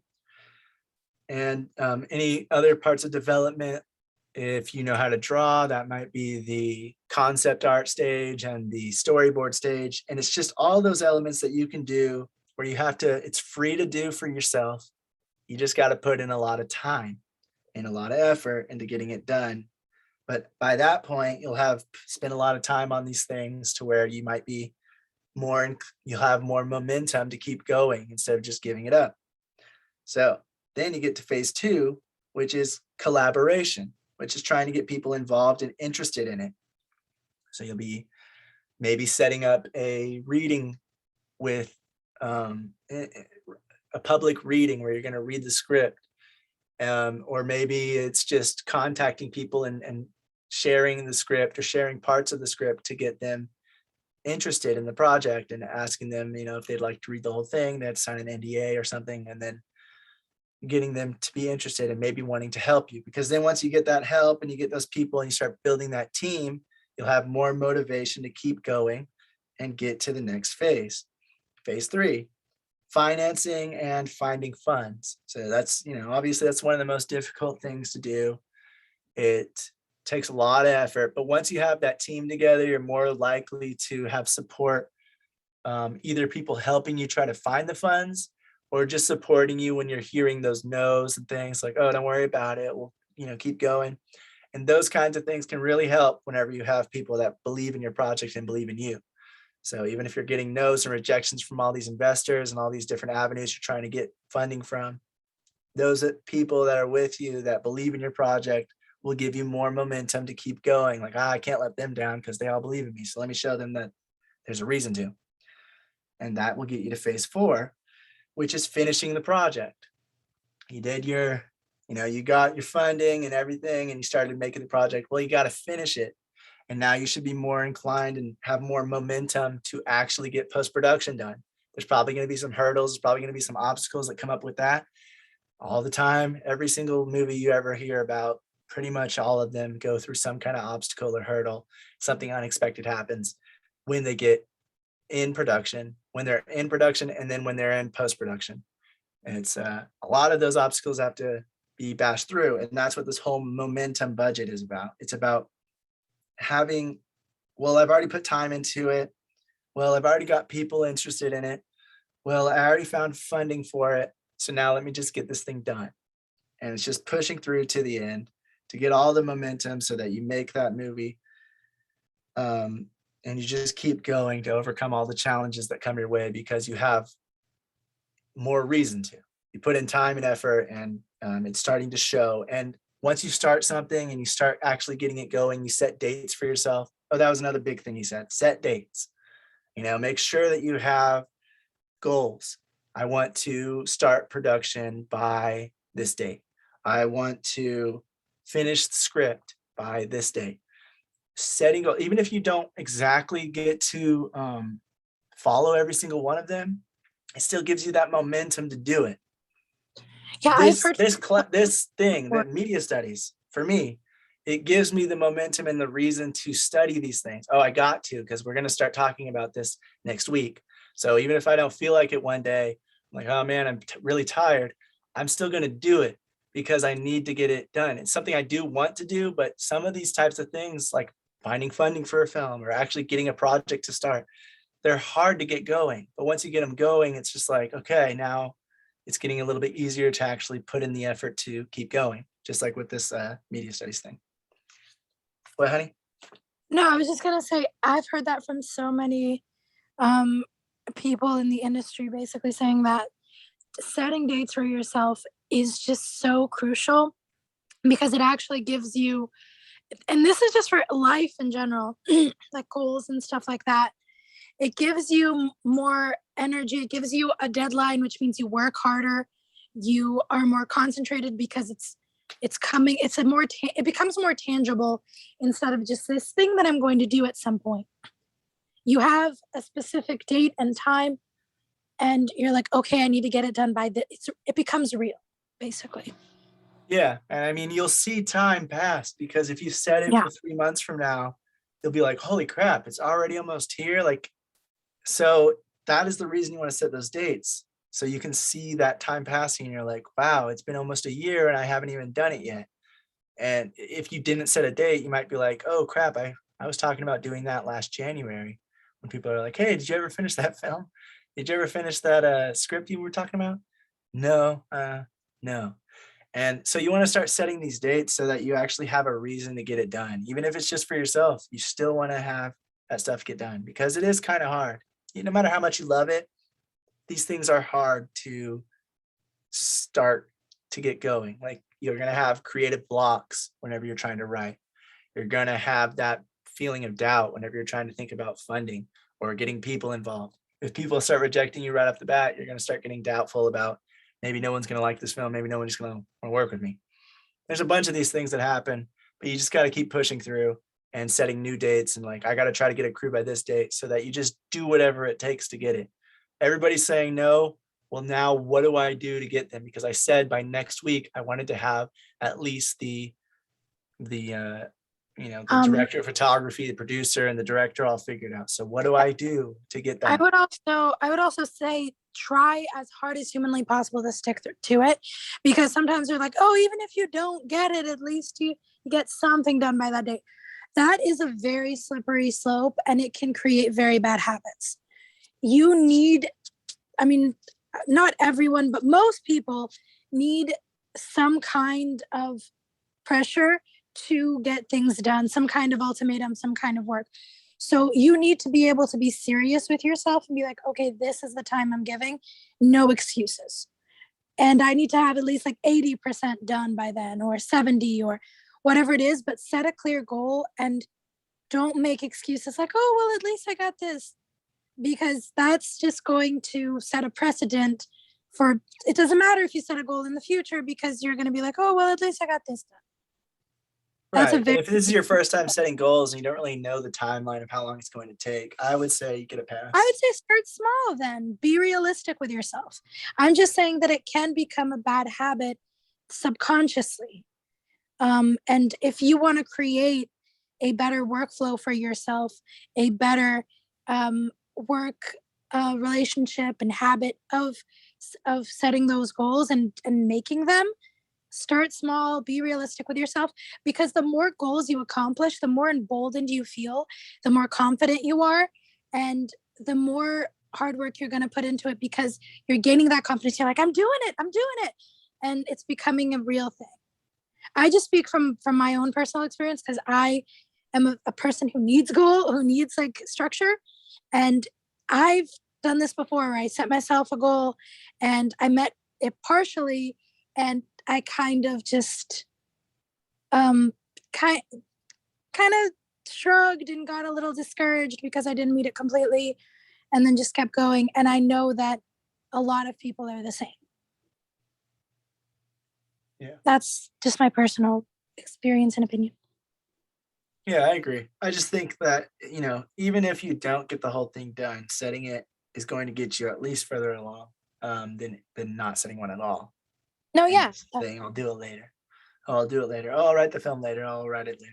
Well, you got to actually start at some point. Otherwise, it's just going to Yeah. be, But I'm a just saying year, that you 2 years, 3 accomplish- years down the line, and you didn't write the first draft, But yeah, but when you accomplish that first goal, even if you start small, even if it's a tiny goal, when you accomplish that deadline, it's the most amazing feeling, and it encourages you to go bigger and work harder. All right, so this next stuff is from, there's only like a little bit, I think I have like 2 paragraphs of stuff left, so not much for this. And then we're talking about one last thing, and that's going to be really quick because we already talked about it last semester. But anyway, this comes from Guerrilla Rep Media, and it is the letter I, 10 ways to finance your indie film, I in the syllabus. We sent his video through WhatsApp, and I believe I sent it to you too, B, because he detailed all the financial instruments you can do to get financing for your film, and he talked about the pros and cons and gave reasons why you might want to or not do them. And he was realistic with it, which is good. You always want realistic advice, because you don't want somebody to just be like, just do it, just go for it is helpful, but you also need to like realistically know what you're getting yourself into so that you know why you want to do it and how you're going to do it. You want to start coming up with those ideas. So, but one of the things he said that I'm going to say now is just because we were talking about tax incentives the last time, but I didn't know there was different kinds. There's a lot of different kinds of tax incentives, and he gave the actual descriptions of them. So tax incentive is like if you are in a city or a state that wants filming to be done there to, attract tourism or to just to have more jobs available for people in the film industry, because it's a very lucrative business for locations and states and things like that. Then they might give out a tax incentive for that area or that state, depending on where you are. So you want to look into it. But there's different kinds. One is a rebate, which there's checks that are issued to production after they finish principal photography. So that would be more like a funding for later. So, we will give you 20% tax rebate on this. So then you get 20% of your budget back or something. But you have to get the funding it'll be more easy to get funding, especially from like a bank. If you have a kind of a secured way of getting money later, it'll make it easier to get financed beforehand, but you still do need to find that financing before you start, because you can't just make it with the promise of future money when you're trying to pay people and things like that, unless you're able to get them to do deferred payment. But most of the time you're gonna have to pay people on set during the production. And then after the production's over, if you have a tax incentive that's a rebate, they will give you that money. That check will be sent to you after principal photography. And that can also help you make post-production if you start running out of budget. Then there's a grant, which is, it works the same way as a normal grant. It's just a tax incentive grant, and it's money given to you up front for the production. The guy said that's less likely. It doesn't happen as often, and he's not even sure if it happens at all in the US anymore.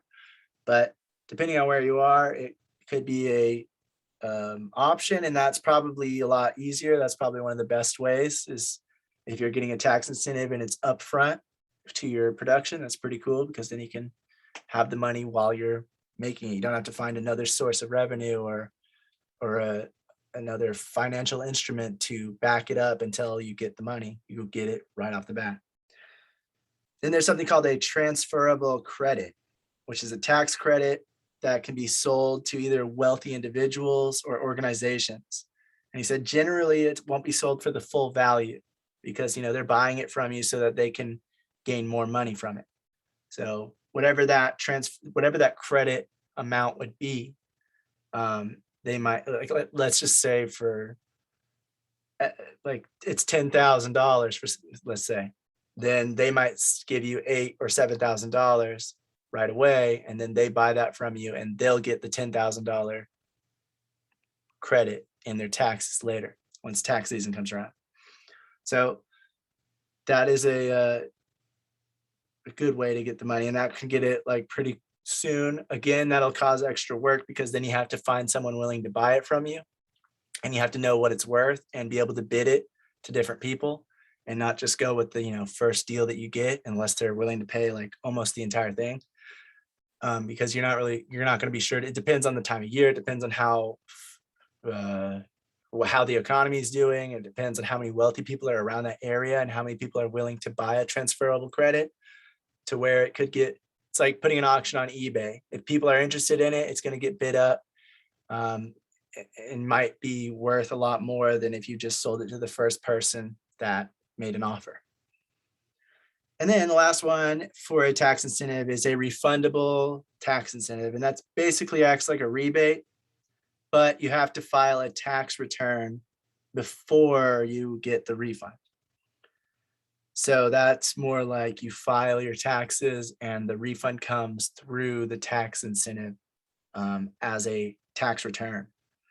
And all these other ways of doing it, you would get the taxes to be able to do it either right after production, like for a rebate, or you'll get the money up front, or be able to sell a credit to get money up front with a grant or a transferable credit. So those are 4 different types of tax incentives that you might come across if you have the option to have a tax incentive. It's good to know that so that you can kind of know what the differences are, and if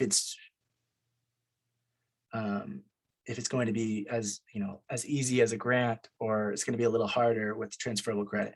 Transferable credit, you could also keep it if you have enough money to where you'll get the full credit back, and you just put up your own money for it, for the actual budget of equal value. I mean, you can do that, but most likely if you're trying to get all these funding options, then you probably don't have the financial backing yourself for it, but it's always possible. And then the last one is by Alexei Ozes. I don't know how to say his name, but it's Film Finance: How do you promise investors on return on investment? And actually in the film, in the video, he says, you don't promise that they're going to make their money back because you don't know if they will. But later on in the video, he says, when putting together estimates for potential investments, use realistic comparable films. When you're making your estimates for your film, you are looking at, again, if you're going into the market and figuring out how much this film might be worth, then you're looking at the budget level that you're at. You're looking at if you have a named actor. If you don't, you're looking at the genre it's in and the length and things like that. And so you want to get a comparable film that came out within the last 2 to 3 years. You don't want to get something that was 10 years, 15 years old, because whatever it made at that time, it's going to be vastly different in the market now than it is back then. So within the last 2 to 3 years, you want to look at something like, when the director made it, did they have the same experience level that you did? Or were they, did they win a bunch of awards before and make 7 feature films before they made that one, and this is your first one? Then you don't really want to compare yourself to them because they probably had more experience on how to get it to work, and made a better film because of it. But yeah, try to find them comparable. Don't use outliers that basically won the jackpot as your comparables. Then your estimates are going to be like way off. He was, again, naming those movies I already named earlier, like Paranormal Activity and Blair Witch Trials or Blair Witch Project, and all those things that made so much more money than anyone was expecting. So if you're making a horror film, you don't want to compare yourself to those because that's just unrealistic. You want to compare yourself to something else that's a little more average, because otherwise you're going to be going to these investors and you're going to say, yeah, the estimates, they made this paranormal activity thing. It was like $15,000 and they made so-and-so high budget, hundreds of thousands of dollars in profit.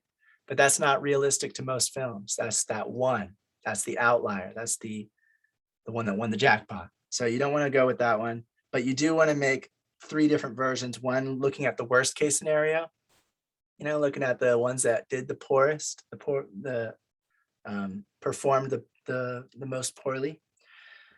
A mid case, one that did it somewhere in the middle, and a best case scenario. And then you can make those different estimated budgets. And then when you're going to try to get investors and you're showing them your film idea and you're saying how much it might be able to make, even though you might want to try to make it more about the story, you do still need to show these numbers to show that they have the possibility of getting a return on investment, no matter how large or how small that percentage of their chance might be to get their money back, or more. And you want to show them, like, even in the worst case scenario, we might make back this amount of money. And even in the mid case, we can make around that much if it's on average with everything else. Now, if it does really well, we can make this much. And again, the best case scenario, you probably don't even want to use Paranormal Activity because, yeah, that's the best case scenario, but it's unrealistic to an actual other film doing it. Like, so it's not really their best case scenario. It's just that one film did it somehow. So yeah, the best case scenario should be something that's like higher than average, not the extreme.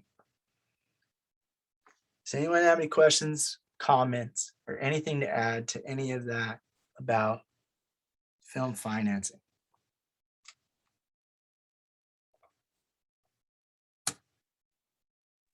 I think I'm good. All right, so the last thing I was going to talk about, which we already did, and I was looking through the videos and there's no new information, so I feel like we know most of this stuff. Sound equipment, we went over that last semester because we were talking about sound. I'm going to quickly retouch on that because we are going to look more in depth to each piece of equipment later, and like what you want to look for when doing it and what kind of brands to look out for like some of the best brands. So I'm just going to quickly go over that now. A field recorder. Actually, I think I have it in this. Field recorders. The more professional ones look something like this. It's a multi-channel recorder. I believe this is from Zoom, if I'm not mistaken, but it looks like it can record up to 6 channels at once. And so you'll have different mics, like you might have a lav mic on 3 different actors and a boom mic or 2 boom mics set up somewhere, or someone, the boom operator holding a shotgun mic, and then just having a shotgun mic somewhere else off screen or in a plant. You might have a lavalier mic or something like that, but you can record up to 6 at once on this kind of thing, but it's a bit more expensive. Then you have a cheaper version that's more of a consumer one. That's again, this is Zoom. There's other brands. We'll talk about that more when we talk about recorders. But that's a bit cheaper option that still is able to record a 2 mic input, so a stereo option, which is really good because you can have a boom mic and then maybe a lavalier mic or 2 lavalier mics or something like that. So field recorder is the first piece of equipment. Field recorder bag. It looks kind of like that, where it can either be like a backpack where you have it on the back, or you usually want to have it in the front because you don't want this thing to fall over or to bump into anything. So it's kind of like it goes on your chest, or you just hold it to the side and it holds the field recorder, the lavalier mic transmitters, and things like that in the bag so that you can mess and adjust with everything while you are walking around on set.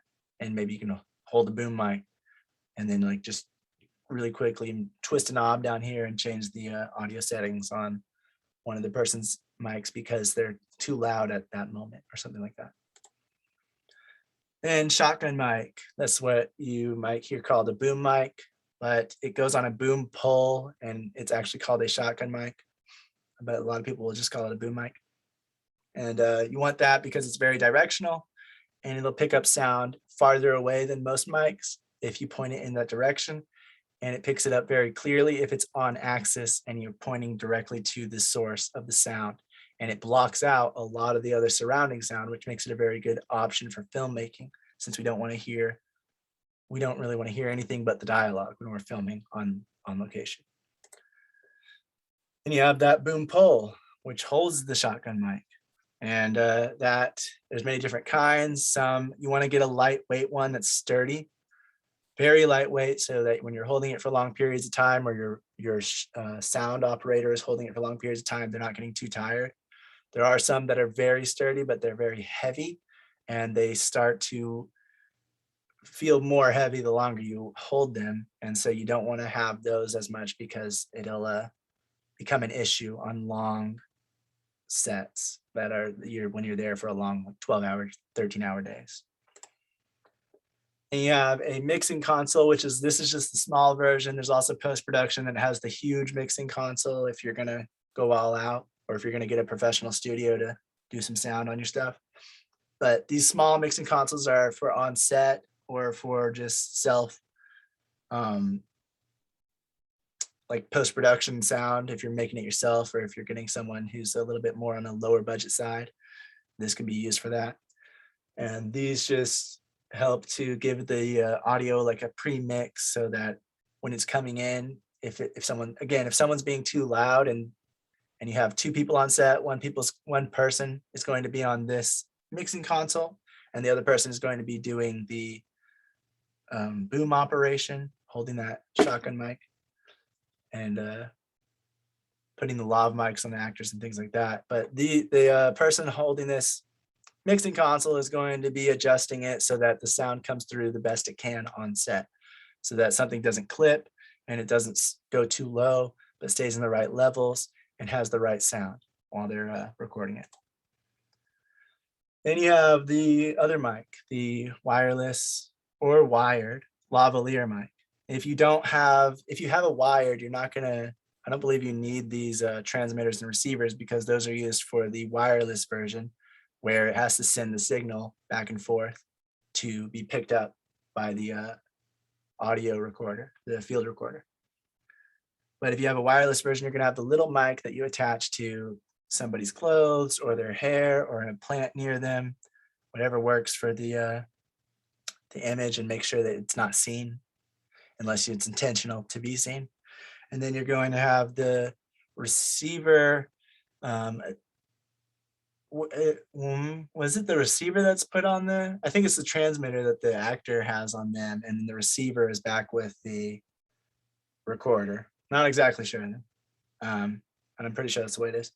And then it'll be sending that signal back and forth between that, so that all the audio is getting picked up to the recorder, even if they're farther away. But there's like some, eventually there's some kind of distance that they can't go past, otherwise it'll stop picking up the signal. So it's usually very far and you're not really going to notice it, but that is something, especially with a more cheaper one, you might have a less of a distance that you can have them get to without it getting out of reach. Next, you have a sound cart. Sound carts are just used to carry around all the sound equipment, especially if you have that person using the mixing console. They're going to set it up like a desk. This is kind of going to be their desk that they can carry around on set, with all the different sound gear and everything that they need to carry around on it. That's one that's fully loaded. You can see it has a ton of crap on it, and it looks like a hoarder's paradise. Next, you have a headphones. Headphones you're going to need you'll probably need at least two. That way you have, if you're working with two people, you're going to need at least three probably. Oh, sorry, let me zoom in on this one here.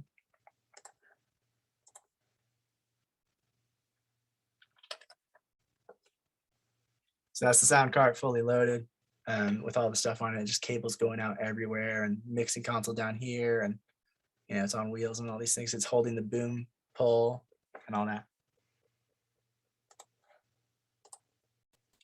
Next thing is headphones. Headphones, if you have two location sound people on set, you might want to have 3 pairs of headphones. If you just have one person on set, you might want to have 2 pairs of headphones. And that's so that they can wear it, so that they can hear what's coming through. And you also want an extra one so that if someone else needs to hear, like maybe the director or the producer, somebody needs to hear what's going on with the audio, they have the ability to with that headset. So headsets. Next thing that you don't really need, but it just it's good to have, is a time code generator. Time code generators will generate that time code to sync up, make it easier to sync up the audio with the picture later on. So it'll set up a specific time code for each device and have it all follow the exact same second, the exact same frame, basically. And then it'll keep everything exactly in sync so that when you get it to post, you can just automatically say sync up and everything will automatically sync with its file. So you don't have to do it manually. There's another time code generator. Some of them are going to be better than others. It's just, yeah, do your research on that. We might talk about it a little more another time. I don't know if I have that in the syllabus or not, but yeah, not all devices. Obviously, not all devices are going to be the exact same. So you want to like look in to see what each does. Then you might want a case for your equipment. That can be very expensive depending on what you're getting. This, I believe, this is a Pelican case, which is like one of the pretty expensive cases out there. Maybe the most, I don't know, but it's very sturdy and everything like that. So you want, when you're getting a case, you just want to make sure your equipment's protected. And some cases are waterproof and can survive up to this long underwater and can, you know, smack this hard without anything being rattled on the inside and whatever else. They have like these different things that they can do to help protect your stuff. And so the more expensive equipment you have, you should want to get a more expensive case because they are going to be more protective and more sturdy and better to keep all that expensive equipment safe. Next thing is a shock mount. Shock mount's used for the shotgun microphone or a different kind of microphone if you're doing something in post-production. This one here in the picture is for a shotgun microphone. And you'll put the shotgun microphone in the middle and you'll put it around the bands. And that way, if it gets moved at all and it jiggles, it's not going to be hitting anything and making noise. It's just going to be kind of suspended in the air in a way. And that way it'll keep everything very noiseless if it moves around at all. Instead of if you have it attached to something directly and it's banging the sides, it's going to make a lot of noise and be very annoying for your post-production and maybe not even fixable. That's what it looks like if you put a shotgun mic into it. And you have what's called either like a dead cat, and it's just a wind muff that you can put over the mic, and that keeps the wind from getting to it as much. It looks like this when it's on a camera, and it's like pretty much the second step up. You have like these little wind muffs that are basically a piece of foam that you can put over your mic. Then you have these that are a little bit more furry and have a little bit more things that can block wind. Then you go another step up and you get the blimp, which actually encases the mic in a surrounding area of just air with a lot of these like holes and the way it's designed so that the air doesn't really flow through. So it kind of deflects it off and leaves the mic suspended in its own little bubble so that it doesn't have that wind noise. Last thing you need to think about is XLR cables. And, you know, they are actually more important than you would think if you were just talking about a cable. They, depending on the quality and the way they're made, you want your sound to pass through very quickly, and you want your sound to pass through without having any leakage or any interference on the way. And so the materials that these are made out of can sometimes, well, all the time can affect how the sound is going to translate and how it's going to, how much quality it's going to maintain and keep. And if it's going to have any problems. And obviously, you know, the more expensive ones, maybe not all the time, but the more expensive you go, the more the higher end the materials are going to be. And it also goes into like, if someone steps on it, is that going to ruin it? With the more expensive ones, they're usually a bit more sturdy. And so they can usually take a little bit more of a beating before they get broken. Obviously they can't be cut through, and and then they're destroyed. But if someone just accidentally kicks them or steps on them or puts a chair on them and drags it across the ground, some of them are able to withstand that a lot better than others that would get ripped open or something like that. So I believe that's everything. Also, I'd like to add for the XLR cables, they are the industry standard, and most of the mixers would have XLR inputs or outputs, to take it from.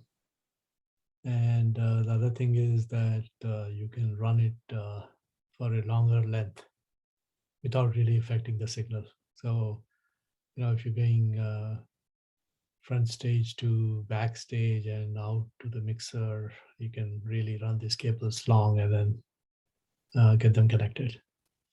And of course, that also is based on like the more expensive ones can have a longer cable that still works at the same speed and the same quality as like the short ones that are a little bit cheaper, maybe. Right.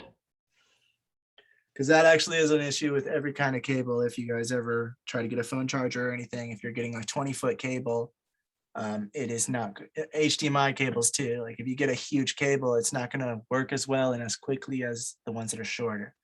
And you'd have to get a higher grade, more expensive one that can, how do I say that? That can send the data quicker than the cheaper one can, in order for it to work the same. And so the longer the XLR cable, transmit. Thanks, Rafa. The faster it wants to transmit the data, because otherwise it will have some kind of lag or interference or something like that if it's very cheap. And so I think in the audio thing you had talked about attenuation, right? So attenuation is one of the bigger factors. The signals going through a expensive cable is going to be less or no attenuation. You can't say no attenuation, but very less attenuation. Whereas a cheaper cable would probably not have good shielding and so on and so forth. So signals may be a little bit weaker when they arrive at the destination, or maybe noisy when they arrive at the destination. So it's kind of both. Yeah, and so that's what makes it worth it, which is crazy. I never thought about it when I was first buying my stuff, but I just thought it was cable. I know. Yes, Priscilla, yes. So I was like, that is important. I was like, when I started, I didn't know what XLR cable was. So there you go. Oh, yeah. No, he gave me so much crap. He was like, what? That's stupid. It's not going to make a difference. And I was like, it is. Trust me, it's going to make a freaking difference. Nah. And then he bought it. And, I'm a little petty. That's all. Just a little bit. All right. So the last thing I was going to say is just what we're going to study for Thursday. What we're going to go over is when to and when not to cut.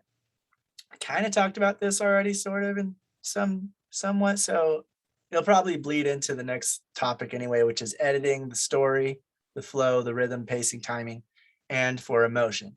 So all those things are going to be combined into probably just bleed into each other with the same kind of information. And then rule of thumbs with editing time, how long it takes, and just some general rules of thumb for like script pages and how long that takes and things like that we've come across.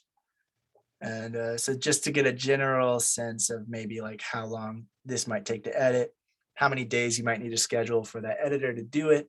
And, then you can create a generalized preliminary budget idea based on that, based on how long your project is. So yeah, it'll be all about editing on Thursday, but that's it. Does anybody else have anything to add or any questions or anything? And don't forget, guys, we're also doing our sound tool exercise where you take a piece of footage, a few words are said in it, or maybe a little tiny piece of music, and you just use those different sound tools we learned about to adjust it separately each time. And then we will be looking at that and discussing more of that on February 28th. But we're also going to have a few more projects coming up that's going to be due on February 28th. So you want to jump on that if you are wanting to take part. And that's it. Oh, whoops, I almost pressed stop recording. Wait, I did want to stop recording.